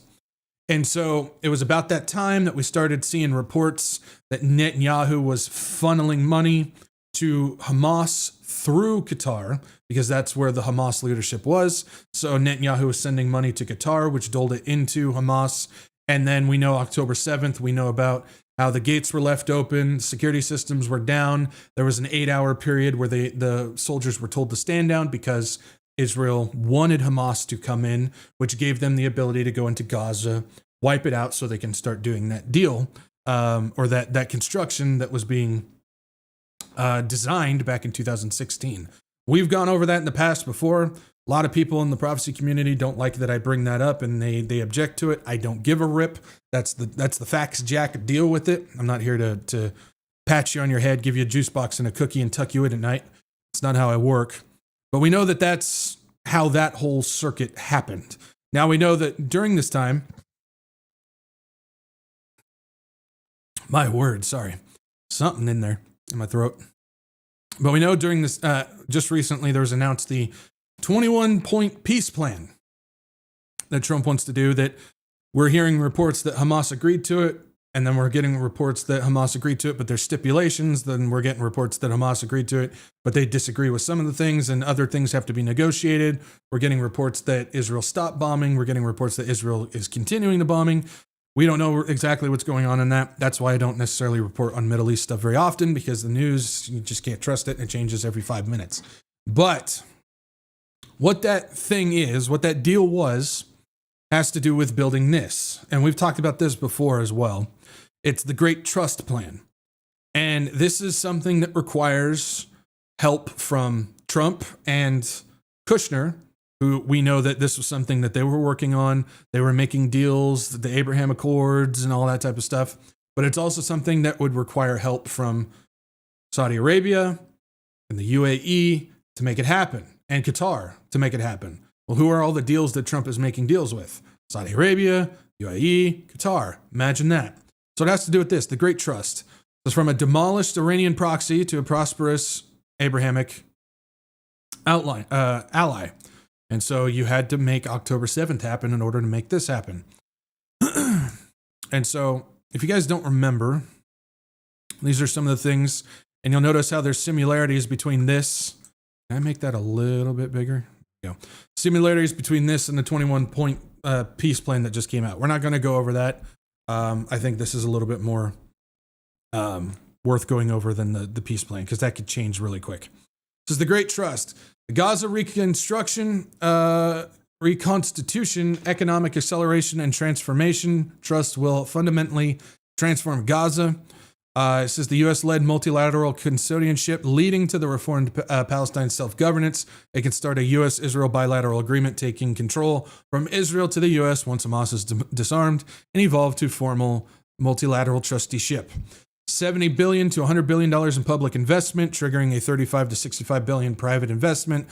Funding covers all aspects, including 10 mega construction projects, humanitarian assistance, economic development, generous voluntary relocation packages, and top tier security. Innovative funding model. based on land trust and tokenization. Returns above could define basically with the wealth fund for Gaza. Social impact of over 10 years, 1 million job created, 13 million new hospital beds, and Gaza's value goes up and all that type of stuff. And then financial return over 10 years, U.S. strategic benefits, massive money gains, and so on and so forth. This has to do with, and then rare earth materials, of course, with that situation. And what's interesting, this all has to do with trade routes, which we know trade routes are going to play a part in the Day of the Lord, Daniel's 70th week as well, because Babylon is going to be there. Babylon will be there. And it's interesting because it says the goal, a thriving new Gaza at the crossroads of the new Abrahamic architecture. The risk, Gaza is an Iranian outpost in a modern part of the region that will threaten the IMEC Abrahamic architecture and undermine any future Palestinian self-government. There's the opportunity. Gaza is the regional trade hub at the crossroads of the ancient sea route, which is Egypt to Gaza to Babylon. Babylon. And the incense trade route, India, Yemen, Arabia to Europe. It can thrive once again at the center of pro-American regional architect. Now, is this something that will play a part in coming Babylon? We don't know. Could be. It's just interesting that it's brought up here on this. And so we can see here, it's talking about Hamas with the Gaza, along with the West Bank and Israel, and so on and so forth. And it talks about the bridge to the Mediterranean, which draws in the KSA, Egypt, and those throughout the region, rare earth minerals, global trade and finance hubs, and global techs and defense hubs in Israel as well to make that happen. And you can see here with the map that this is what they plan on doing when it comes to this. Abraham Gateway, MBS Ring, Abrahamic Infrastructure Corridor, Gaza Port and Airport Regional Water Hub, the Elon Musk Smart Zone Manufacturing Zone, the American Data Safe Haven, Gaza Trump Riviera and Islands, and Gaza Planned Cities, and so on and so forth. It's a 38-page document. We've talked about it in the past. We haven't gone in depth with it. But what we do know is all these deals, all the technology and all the finance deals that are being made with countries like Qatar, Saudi Arabia, and the UAE, all of that stuff is going to be implemented because those are all countries that are involved in some way, shape, or form regarding the Gaza that they want to rebuild. And again, this was something that was being drawn up in 2016 with Netanyahu, Trump, and Jared Kushner, who are all part of making money with these deals as well. So that plays a part in all of that as well. If you don't believe that that's actually what's happening, this was September 10th. Netanyahu participates in the cornerstone laying ceremony for the President Trump promenade in Bat Yam. It says Netanyahu today participated in the cornerstone laying ceremony for U.S. President Donald Trump's promenade in Bat Yam. Together, the U.S. ambassador to Israel, Mike Huckabee, Bat Yam Mayor Tiz Brat, and members of the Bat Yam City Council. And they basically laid a cornerstone for what they're doing over in that region as well, which has to do with building everything up and connecting everything together and showing how all these people, Netanyahu, bin Salman, Trump, the Qatari dude, can't remember his name off the top of my head, Tanun, all these people are all puppets of the same organization that's making all this stuff happen. This is how it works. This is the type of stuff that gets rejected. This is the type of stuff that people don't want to hear. They don't want to hear this type of stuff for whatever it is, for whatever side that they're on. You got one side that's they're the MAGA group. Trump can do no wrong. This is stuff that Biden does. Trump doesn't do this stuff. Oh, if he does do this stuff, it's okay because it's just Trump and we're getting everything that we want to. This is what I voted for. You get that type of stuff. Then you get the prophecy community that goes, well, Israel's involved. And the fact that you even say that there's a possibility that Israel did something bad, I'm going to outright reject. Then you have people on the other side where it's, well, Israel's involved. And so it's the Jews. The Jews are the ones that are doing all of this stuff. They're the evil ones. They're the ones that are destroying the entire world. Them alone themselves are the ones doing it, which is load of crap as well. And you get all these people that are just because of personal biases. It all has to do with, well, I stand here. I don't care what anybody else has to say. It's cognitive dissonance. I don't care. Everything that I search out, everything that I listen to, everything that every thought that I make is all going to be built to wrap around the idea that I already held before. I'm not interested in hearing anything that goes against that idea. I'm not interested in hearing any other opinion that might be different from the ones that I have. It's, I hold these things. Everything needs to conform around that, rather than us going, well, there's a whole lot of stuff that may go against what we previously thought before. And I'm speaking from experience. I've been there. I used to be these people on these sides. I get it. I was that flag-toting freedom fighter, patriotic, stand up for my nation no matter what, we don't do bad things type of person. I was one of those people that goes, well, Israel can't do any wrong. That's just a whole bunch of anti-Semitism from the Jew haters that are building all that stuff. I used to be that person. And I don't necessarily know when it happened, but when I finally started looking into these things for real, taking the preconceived notion that I had in my head, pulling it out of my head, setting it over here, and just going, Lord, show me what is really going on and let me accept it. And I started to see what was going on, and that's when I started to piece the puzzles together and go, wow, nothing is what I thought it was. And so that wanted me to dive deeper into stuff, to confirm, to vet, to critical think, to go with intuition, to really see what's going on and see exactly how this stuff is happening. And it's important that we do that. It's important that we do that. Otherwise, we end up like the MAGA group, or we end up like I don't even want to call them liberals, because they're way beyond liberals, what liberals are anymore. But that super extreme liberal group, I don't even know what you would call them.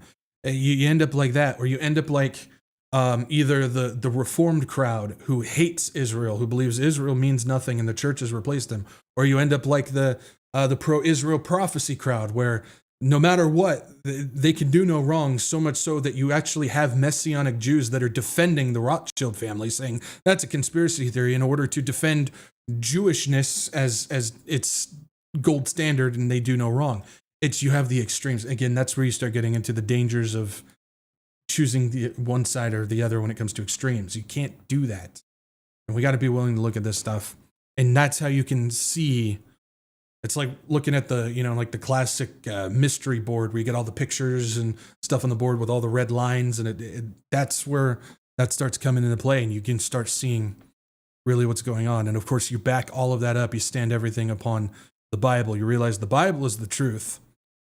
We may not have all of the truth. We may not have all of the pictures. We still may believe some lies. I'm not saying that I've got it all figured out either when it comes to what's going on in this world, but still, I think we have a better perspective of what's going on when we view it that way and we stand up on the Bible than if we don't.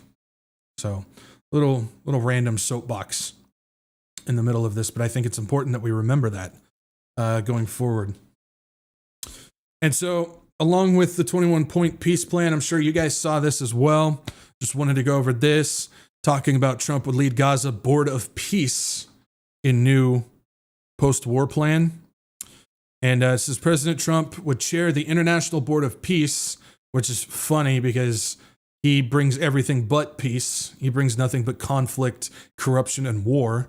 But he would chair the International Board of Peace to govern and reconstruct the Gaza Strip as part of a 20-point plan released Monday by the White House, describing an end to the war between Israel and Hamas and transition towards peace. As the chair of the transitional body, Trump would oversee the framework and funding of the redevelopment of the Gaza Strip. Again, it was Trump and Kushner and Netanyahu and a few others who constructed this whole thing to begin with back in 2016, like we were talking about, until a time when the Palestinian Authority, the governing body of the West Bank, has met conditions to assume governance in the Gaza Strip. Israel's military would slowly scale back its presence. This body would call on best international standards to create modern and efficient governance that serves the people of Gaza and is conducive to attracting investment, according to the plan. Worth noting, there's some people that they're still debating whether there's going to be like a two-state solution and stuff like that. If people actually think about it, Israel's already currently sitting in a two-state solution because Israel, as it sits right now, is not actually all of biblical Israel. So they still don't have all of their land. They're currently sitting in a two-state solution as it is. So this would be like a three-state solution that they're technically going for on this. So for all those who like to argue about is Israel going to do a two-state solution or not, they're already in one. So we got to remember that, and we got to keep that in mind when it comes to this stuff. Do with that what you will. And here's where we start branching off into the Blair Rich Project. We got former British Prime Minister Tony Blair will also be a member of the body, according to the White House proposal.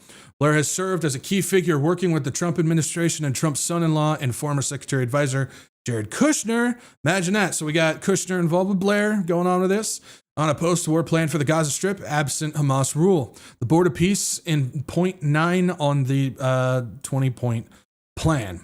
So now we're pulling in Tony Blair involved with this. So if we take a look at this inside the Tony Blair Institute, who really benefits from the tech evangelism? Now, this is important because Tony Blair is all involved with the technocrats. He's involved with building the data centers, getting the biometric databases online, getting the digital digital ID database online. He's about utilizing centralized servers for data collection and utilizing AI secretaries in order to go through all the stuff like that. So when you look at what's going on in the Gaza situation that they want to build there, it's a tech haven. And so Tony Blair's involved with that. It says Tony Blair looked smaller somehow, seated alone on a huge back in Dubai again, stage with ranks of political leaders filling the auditorium in front of him at the World Government Summit in February of this year. He sounded hoarse as he introduced his patron. Looming over him on a giant screen was Larry Ellison, founder of Oracle. Yes, the very same Larry Ellison that's involved with the Stargate situation, who's involved with the TikTok deal, who is involved with Tony Blair's Institute and what's going on over there, and Oracle, the company that's similar to what Palantir is doing, and it's setting up this centralized AI database situation. And so, of course, Tony Blair's involved with Larry Ellison. You don't think Larry Ellison wouldn't be involved with the Gaza transition, would you? Absolutely is. It says now, 81, Ellison remains a figure of fascination and intrigue in Silicon Valley, and just as monomaniacal as ever in his drive to remake the world. Between Ellison's first biography, which appeared in 1997, titled The Difference Between God and Larry Ellison, God doesn't think he's Larry Ellison. Yeah, nice name. In the years since, Ellison's fortune has ballooned to almost $400 billion, bringing him close to good friend Elon Musk. At the conference in Dubai, Ellison began with the joke about Musk before warning the audience that the artificial superintelligence was coming sooner than expected. What Blair asked him, should governments be doing about it? The first thing a country needs to do is unify all of their data so that it can be consumed and used by the AI model, responded. He's somebody who says we must centralize all of our data so the AI can work through it. So that's something that he's been working on. That's something like Palantir does and so on and so forth that they're trying to do. But he's also somebody who says people will be on their best behavior when AI is constantly watching them. And that's something Ellison also wants to do along with Tony Blair in this situation. This is Ellison was also specific about which data needed unifying, and he had an example in mind. The NHS in the UK has an incredible amount of population data that includes biometric data going way back in history. That's just not modern stuff. It's one of the largest historical biometric databases in the world. Number one is Israel. Number two is the NHS. Imagine that. Below him, the former prime minister nodded, clutching his Tony Blair Institute notebook. And so, pointing this out, says since 2001, Ellison's personal foundation, the Larry Ellison Foundation, has donated or pledged at least £257 million to the Tony Blair Institute. making it a think tank like no other in the United Kingdom. Ellison donations have helped it grow to more than 900 staff, working in at least 45 countries. It enjoys US levels of funding and influence. So while UK counterparts such as the Policy Exchange and the Institute of Public Policy Research had incomes of £4.3 million in 2003 to 2004, the Tony Blair Institute turnover in 2023 was $145.3 million. The Institute has insisted that Ellison is just one among many major funders, and its chief policy strategist, Benedict McCone-Coney, told media that there was no conflict of interest and donations are ring-fenced. No conflict of interest, they say. Not sure I'm buying that. Says Blair himself makes no salary from his own institute. In recent years, it has been able to recruit from blue chip firms such as consulting giant McKinsey and Facebook owner Meta. In 2018, before Oracle founders' funding surge, the Tony Blair Institute best paid director earned $400,000. In 2023, the last year that accounts were available, the top earner took home $1.26 million. Now, there's one other thing that I wanted to point out. Right here. It says Ellison has long appeared to understand the importance of political connections. While the Oracle founder was a late convert to Donald Trump, the company's CEO, Safra Catz, worked on the U.S. president's transition team in 2006. So Oracle's CEO at the time, Safra Catz, was a part of Trump's 2016 transition team. Ellison was feted by Trump as the CEO of everything. That's what Ellison said about Trump after his return to office this year.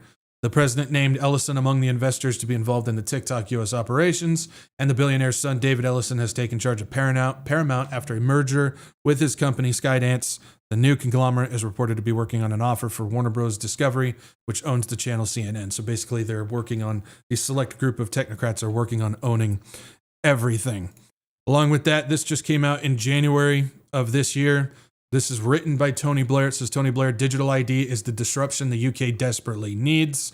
It says, I make you this confident prediction. It is not in the not too distant future. British people will all have their own unique digital identifier and will make most transactions through their phone as citizens with the government and the customers with firms. And as we know, just announced last week, Keir Starmer came out and said by the end of Parliament, which I believe is 2029, it's going to be mandatory in order to get work and eventually for health, renting, banking, and so on and so forth. You're going to need a digital ID. So you know that he was the one that was involved with that as well. And if we finish this thing off with just a couple things, Tony Blair has been working with the UK government in order to make sure Ellison is getting all the contracts for Oracle. Cash-strapped NHS trust hands Blair's tech pal Larry Ellison £1.5 billion in contracts. This was April of this year. So the NHS is now being transitioned to Oracle's data center. We also got this one, October of 2024. Oracle wins 4 UK government contracts worth $1 billion. Which says Oracle has won 4 contracts with the UK government as part of the Synergy program. This agreement will see the Department of Work and Pensions, the Department of Environment, Food and Rural Affairs, the Ministry of Justice, and the Home Office use Oracle Cloud for their shared service platforms as part of a 10-year, $1 billion contract. So there's more going in for Oracle on that one. And then the Ministry of Defense and Ministry of Justice spend $100 million on Oracle deals. This was May of 2024. It says 2 of the government's biggest and most high-profile departments have signed major deals for the ongoing provision direct from the vendor of software covering a wide range of operational needs. And that's the Ministry of Defense and the Ministry of Justice with their £100 million deal that they've made with Oracle as well. And to finish all this off, to round it back into Sheikh Tahnoon, this was March of 2025 when the deal between World Liberty Financial, Trumps and Witkoff, along with the U.S. deal for the 10 billion chips that was being done about the same time. Sheikh Tahnoon discusses latest advancement in AI with Musk and Ellison. So Sheikh Tahnoon, deputy ruler of Abu Dhabi and national security advisor, has discussed ways to expand collaboration in key sectors where AI can play a transformative role during talks with Elon Musk and Oracle CTO Larry Ellison. And he says, I discussed with Elon Musk in Washington, D.C., the importance of artificial intelligence and advanced technology in developing more agile and responsive government systems that prioritize innovations in service delivery. As we know, Sheikh Tanoon is involved with XAI and getting that involved as well. We kind of touched on that a little bit so far, or that we did earlier. And then we have this: during my meeting in Washington with Larry Ellison, co-founder and CTO of Oracle, we discussed the latest advancements in artificial intelligence and advanced technology and their transformative role in driving sustainability and enhanced quality of life. And so he's working with both Musk and Ellison as well. And it seems like that was part of the deal that was being made.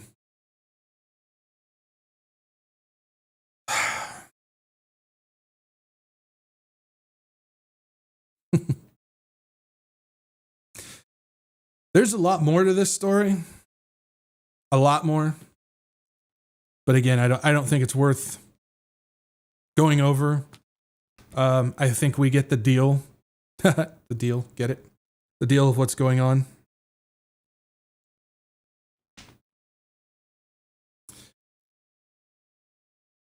We have conflict of interest, corruption, lawlessness, backdoor self-interest deals being made all over the board right now.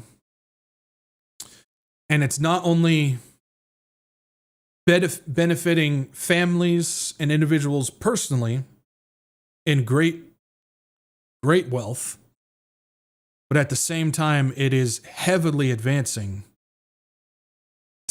technology, centralized data collection, Middle East policy, possibly the reconstruction of the whole Gaza situation, where all these guys that we just went over will benefit because all of their stuff will be plugged into it. And I say possibly because we don't know exactly how that's going to happen or if it will happen at all. But we see the deals that are happening, and all the people who don't benefit in this are us, the peasants. We're the ones that don't benefit in any of this. None of it. And I know there's a lot of people who say, well, those who live over in the Gaza region, if they rebuild it and so on, they'll have a better place to live and stuff. You think they're going to benefit from that? They're not going to benefit from this. If they're even allowed to go back there, even though that's part of the deal. Well, we're not going to move the Gaza people. Well, do you honestly trust them at this point? I mean, how many times do we have to hear them say one thing and then find out that they're completely lying? I mean, I don't know how many lies we've caught all of these people in. And they're not hiding their dystopian, fascist, just totally just evil agenda anymore. They're telling us what they want to do. They're telling us that they are doing it. As they're doing it, they're telling us they're doing it. And I always like to put it this way: Satan's no longer behind the curtain. This world is so far gone, and the mindset of people is so lost now, where Satan doesn't have to hide behind the curtain anymore. He can just strut down the catwalk, and people accept it. Whether it's for comfort and convenience, whether it's for being lazy, whether it's for falling for the cult of personality and the political theatrics, whether it's the mentality of, oh, let somebody else deal with it, or they're so caught up in their own personal lives with whatever that celebrity is doing, or they've got this vacation that they're planning for, or you have churches that are pushing the Christian nationalism more than the gospel itself, and you see all this stuff going on, and people are disillusioned or distracted. Either one, some of them both.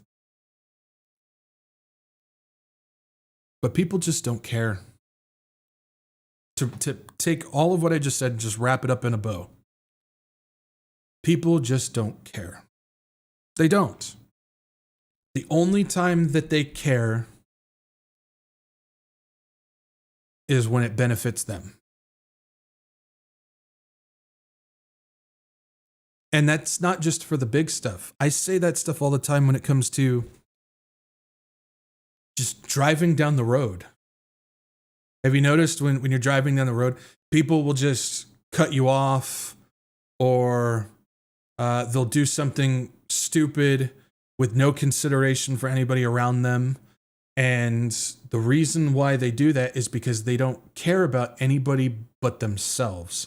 And again, this goes all the way rooted back to selfishness. If it doesn't affect my life, I don't care. Would you disagree with me on that? If you do, explain why you disagree. Because I think that's a pretty good way of describing this and explaining what's going on. It's selfishness. It's all about me. And that goes back to scripture of one of the descriptor words of what the last days are going to look like. That's from Paul. Selfishness. It's all about self. And so when we see corruption like this, when we see lawlessness like this, it goes back to selfishness. Because who's benefiting from it? They are. Even if that has to do with stepping on us to get there. So, add another point for the Bible being right again. Imagine that. You'd think some of these people who don't believe in the Bible would actually start paying attention to the fact that it's consistently getting things right all the time. And so if the Bible is consistently getting these things right, and the descriptions of what we know that the last days are going to look like continue to become ever more present and relevant today, that means we're getting deeper into the last days, would it not? Would you guys agree with that as well? And so if we're getting deeper into the last days, again, that means our time before the blessed hope occurs is getting shorter. Now, do we know when that's going to happen? We don't. Some people, I'm going to be nice. I'm going to be Christian. There's some people out there that says, oh, it's Tuesday. Again, next date, even though they got the last one wrong. Saying it's Tuesday or whatever. Don't fall for that garbage. It's absolute trash, lunacy, and it's unbiblical. But we don't know how much time we have left. It could be 5 minutes, it could be 5 months, it could be 5 years. I know a lot of people don't like to hear that. It could be. How many of us were sitting in 2020, 2021 and said, the Lord's got to be coming like any time now, and a few years later, look at where we're at. That's why we don't look for dates and we get caught up in that. We just keep our hands to the plow. We continue to keep our heads down and doing the Lord's work. And when the Lord says it's time, it's time. We don't get caught up in that stuff. We just keep busy doing what we're doing because time flies when we're busy in the Lord's work, right? So if the time is getting shorter because the descriptions of the last days continue to get more and more relevant, that means the time for people to give their lives to the Lord and get out of here before the day of the Lord begins is getting much shorter. Which means if you don't know the Lord, if you do not have the salvation that only Jesus Christ Jesus Christ can give, then you are still destined for death. You are one of Satan's kids. You're one that is doomed to be caught up in the wrath and the judgment that God will lay down upon this earth like the world has never seen before. And so I urge you, if you do not have Jesus Christ, now is the time to give your life to him. And his gospel is as simple as ABC. A, you admit that you're a sinner, the act of repentance. Metanoia, the changing of mind, is turning from self to Christ. It's amazing how even the gospel involves turning from self. Fascinating, right? And that means it allows us true understanding of why we need Jesus Christ as our Savior. Because how can we believe in Jesus Christ as our Savior if we don't know why we need Jesus Christ as our Savior. And it's through this repentance, through this metanoia, that allows true belief in Jesus Christ. We believe that Jesus Christ is the one and only begotten Son of God, that he came down 100% man, 100% God, the God-man, the one and only. He came down and lived the perfect sinless life, the only one to do so, ever. Which means he was the only one qualified to carry the sins of the world upon his shoulders to the cross, where he was crucified and he died in my place. But because there's power in the blood of Jesus Christ, because there's power in the spilled blood of Jesus Christ, our Lord, he defeated death and rose again on the third day, just as he prophesied. And for all who believe in him shall not perish, but live forever in his presence and in his glory. The glory is his. It is the completed work on the cross. Complete. That means we can't add, change, alter, transact anything from it. Tetelestai, it is finished. And remember, knowing and believing are two very different things. You can know the story, you can read the story, you can hear the story, and you can recite the sinner's prayer, but that means nothing if you do not place your faith and your trust in Jesus Christ. You place your faith and your trust in Christ alone and in the completed work that he did on the cross. Knowing and believing are two different things. So we repent and we believe and see as we call upon the Lord. When we place our faith in Christ, we are sealed by the Holy Spirit and we are given the incredible supernatural gift of prayer that allows us direct access to the throne room of God. We get to communicate with God anytime, any day. He doesn't take vacations. There's no break times, nothing. At any moment, we can communicate with him, with the Holy Spirit as our intermediary, our intercessor for us. We say, Lord Jesus, I am a sinner and I need you alone to save me. I believe that you are the one and only begotten Son of God, that you came down 100% man, 100% God. You lived the perfect sinless life and that you died upon that cross and rose again on the third day. Lord Jesus, come into my life and come into my heart and save me. Be with me as I walk through these incredibly challenging times in these last days.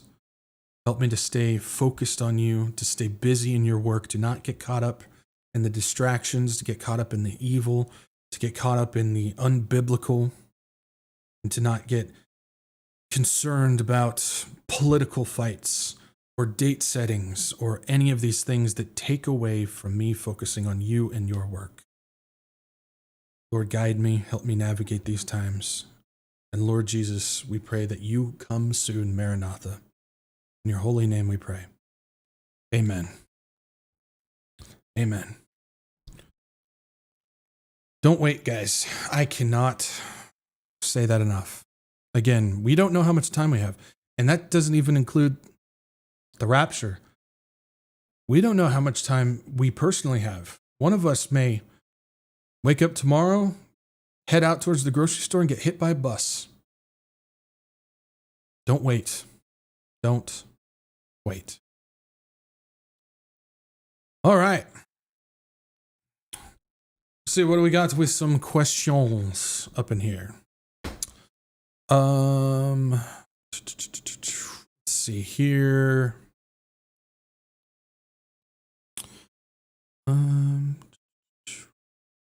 Lori asks, question, do you know what happened to all the homeless in the United States? Your guess is as good as mine, Lori. This was something that I was concerned about. They can just make these homeless just disappear. It was, what was it? I was reading something or watching something. I can't remember. I can't keep track anymore. But there's a movie series that was brought up called The Purge. I don't recommend the series at all. But it's fascinating. If you guys know the story behind it, it's the new a new political group called the New Founding Fathers. Yeah, creepy, I know. Steps in and they create a day where there's it's called the Purge, and it's for 12 hours. All emergency services are offline, and all criminal activity is made legal, which means stealing, murder, just whatever you want to do. And it's interesting because when you read through it, I read through the storyline and to see how this all works out and what's going on. It all has to do with allowing the rich to go and purge the poor. And so it frees up the economy, frees up the unemployment, frees up the crime, because it's the rich that are killing the poor and making it so the poor and the homeless and stuff don't exist anymore. And so it's one of those things where, you know, you think and you go, man, that's actually not too far off what could actually be done today. So when you think of the homeless, which are just getting swallowed up in all of this stuff that we see going on, where are they going? We don't hear of anything that's going on because a lot of these homeless don't have families or anything. And so they could just be killing them and getting rid of the bodies. Now, I'm not saying that's what they are doing because I don't know, but that's absolutely a possibility. Absolutely a possibility. So just wanted to put that out there because I thought it was interesting on that one.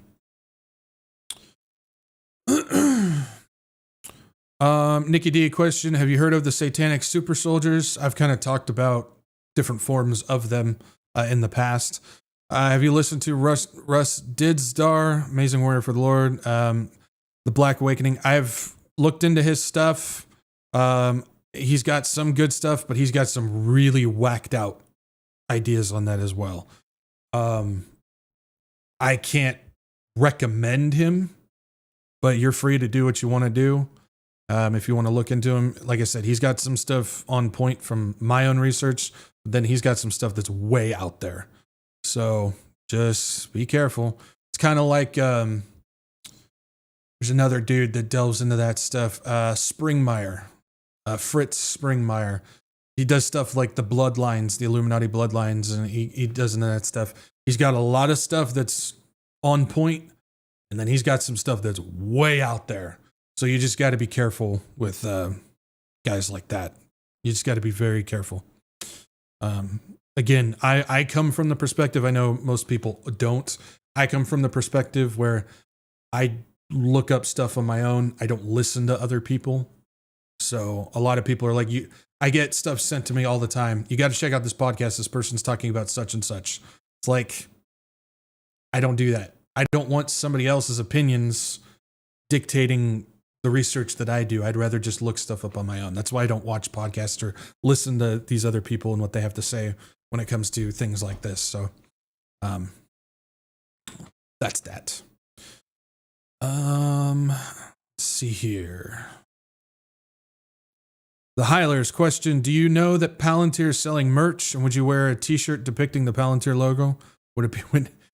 I know the Palantir's starting to sell merch like hats and shirts and stuff like that. I would not wear anything Palantir. I wouldn't wear it, and I don't recommend anybody else does either. Would it be a witnessing tool? Just get a shirt that has a cross on it and use that as a witnessing tool. I wouldn't, because not only do you have to purchase said merch from Palantir, giving them more money, but now you're wearing a Palantir logo on your shirt, and it's like, no, I'm good. So no, that I don't recommend that. Patrick Starr question: they had Trump announce he wants to end the Hamas Israel hostage situation. PSYOP for good, perhaps bigger Israel news events coming soon. Yeah, so the whole hostage situation, I know that's something that gets caught up in all this stuff. There's reports, several reports from various months during all this stuff regarding the hostage situation. There was a period of time where Israel rejected a hostage transfer. And it wasn't a deal that was going to be made. It was Hamas just wanted to give some of the hostages over to Israel. Nothing in return. And it was rejected by Israel because there was no media coverage of it at the time. It was just a small snippet in a report that was being done regarding that. They had an interview with one of the hostages that was returned from Hamas, who she said that there was nothing dramatic going on at Hamas, but they were rejected once and had to wait several months to be returned because Israel needed to set up a media coverage of the hostage transfer before they accepted them. It's all one big theatrical show when it comes to the hostage stuff. I hope people realize that. I know a lot of people don't. Most of the prophecy community, they don't believe in any of that stuff. They go, well, Hamas is torturing these hostages and so on and so forth. But if you look into it, it's all been theatered. All has to do with media. It all has to do with timing and so on and so forth. So yeah, that's all been there if you've been looking for it. The fact of what's going on with this supposed accepted peace thing, again, Middle East stuff can change quickly, so it may go through, it may not. It may go through a short period of time and then collapse. You never know with what the string pullers want to do.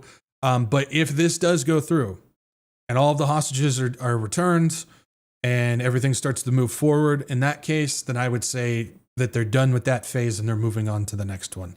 That would be my analysis of that situation.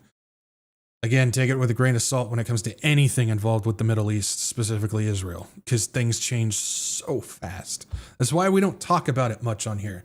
Because by the time I collect that information, I could be in the middle of reporting on it and something changes, because that's happened to me in the past. So stuff changes so fast over there. It's crazy.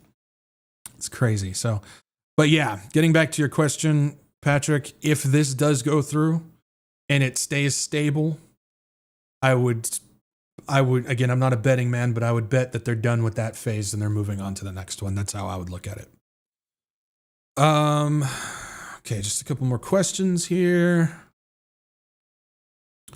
Edward McKelvey question, didn't Trump make a big AI deal with the UAE on his big tour back a few months ago? That's what we just went over. So I'm guessing this question was put in before we talked about that. So yeah. Edward McKelvey question, isn't a gold coin with Trump's image on it like double idolatry? Yeah, I don't know if you guys saw this, but they're mulling over minting the dollar coin with Trump's face on it. And then on the back, it'll be him with his arm up saying fight, fight, fight. It's just ridiculous what's going on with that.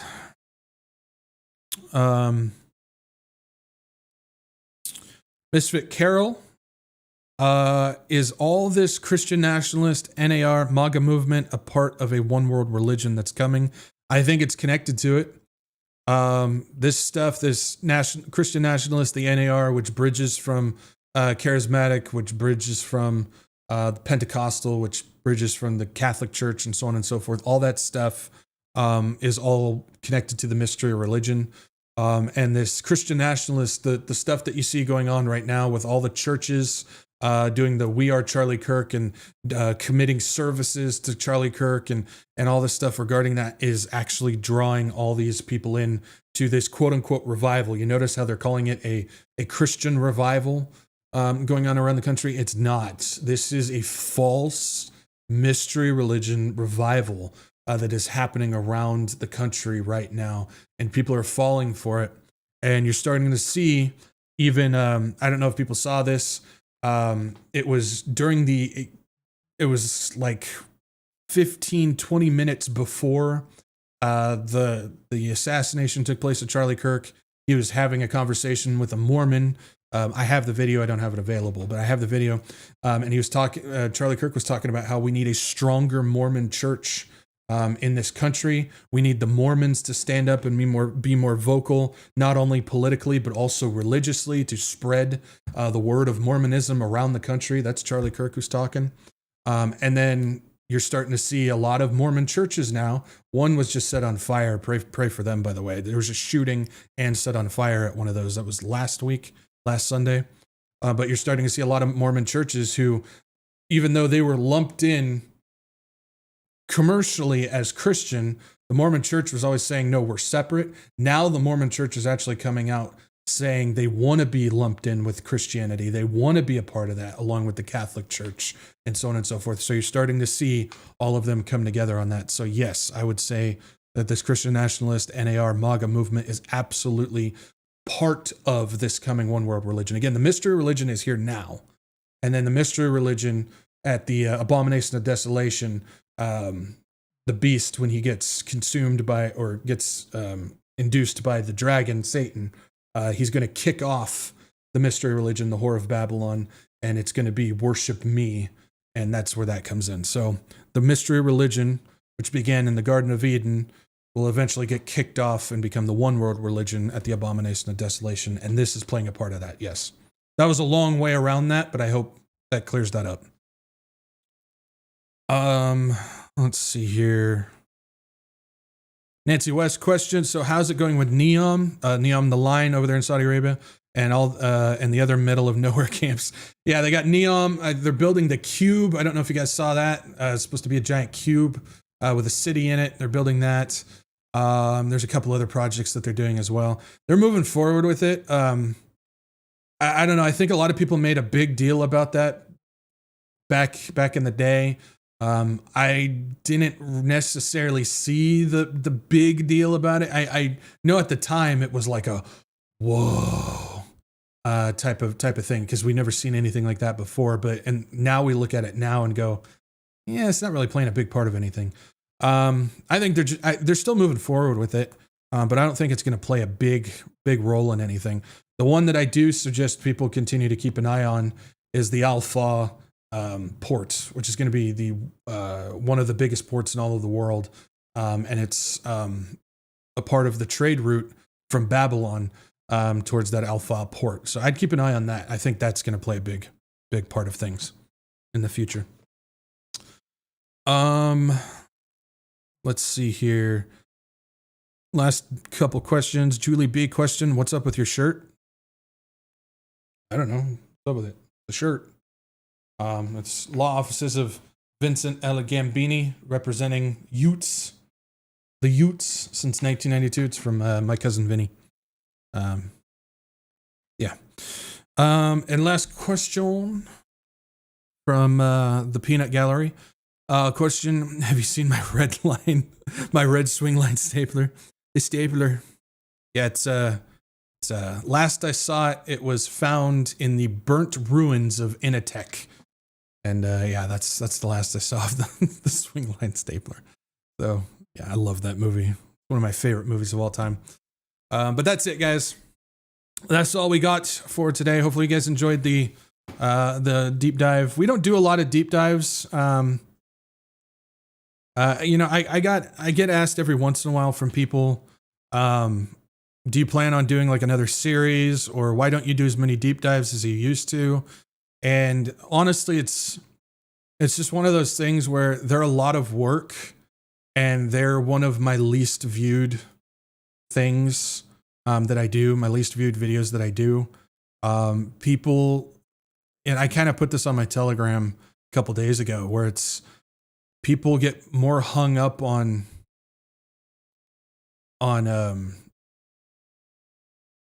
simple things that don't mean anything, that are pretty much pointless. They get so caught up on those things that they lose interest in anything that actually has true depth or fact or meaning behind it. One of the big ones is I put out the video regarding the NSP M7, which has to do with basically declaring war on us. And I turned the comments off on that video because the majority, like 75% of the comments that I was getting on that video were from people who were calling me a moron or trying to correct a joke that I made about putting platform shoes in people who don't reach military height requirement. It was a joke that I put in that video, and nobody seemed to understand that. And they were more interested in trying to correct me or tell me how stupid I am, completely disregarding everything else in the video that is very important. And so a lot of my videos that I do regarding deep dives or series, with all the work that they required, nobody really cares. So it's just kind of one of those things where it's like I don't necessarily have motivation, honestly. So for those who ask me if I have plans for those or why I don't do them very often, that's why. Just to answer your question. So anyways, but hopefully you guys enjoyed this one. And yeah, I'll continue to do what the Lord leads me to do on that, at least. So, okay, so go ahead and, ending this, like, share, subscribe, send this out to as many people as you can. It's not about views, not about butts and seats, but it is about, getting the warning out to people and getting people to Jesus. That's why we do this, this show. I mean, that's why we do it, is to try and answer questions, get the warning out to people, and share the gospel with as many people as we can. So if you guys do me a solid and like, share, subscribe, it helps do that. Also, if you guys can, follow me Rumble and Telegram. Those are my backup channels. If I get booted off YouTube, we'll be back up live streaming over on Rumble. So make sure you guys follow me there. And then Telegram, post updates, announcements, and other little things that I can't necessarily put in video format on there as well. So if you don't like Rumble, you don't like Telegram, I understand. Just make sure you guys bookmark the WretchedWatchmen.com website. That's your one-stop shop to stay up to date on everything that's going on in the wretched world of misfit stuff. Yeah. Latest podcasts, announcements, live streams, and anything in between can all be found there. So make sure you guys go ahead and bookmark the website. And last but not least, if you guys would like to support this channel and what I got going on, I got donation links down below. CashApp, Venmo, and GiveSendGo. This channel's not monetized. I don't make anything from ads, views, anything like that. We don't do it for that stuff, but you guys are the ones that make this run. You guys are the ones that make this happen. I can't do this without you guys, and I thank the Lord for you guys, for your support, whether it's donations, encouragement, prayer, all of it. I thank you guys, and thank you for making this work. So I appreciate you guys. So that's it. Tomorrow is Sunday. Yes, Sunday. I can't keep track of the days, guys. Tomorrow's Sunday, so make sure you guys get your wretched, heathenic, misfit booties to church tomorrow, whether it's online or in person, doesn't matter, as long as it's a Bible-believing, Christ-following church. That's the most important thing. And if we're not gone by Tuesday, if we're still here, same time, same place, I'll meet you guys right back here. Peace out, and Maranatha.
You're still here?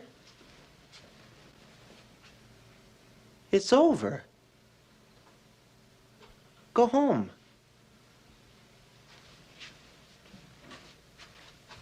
Go.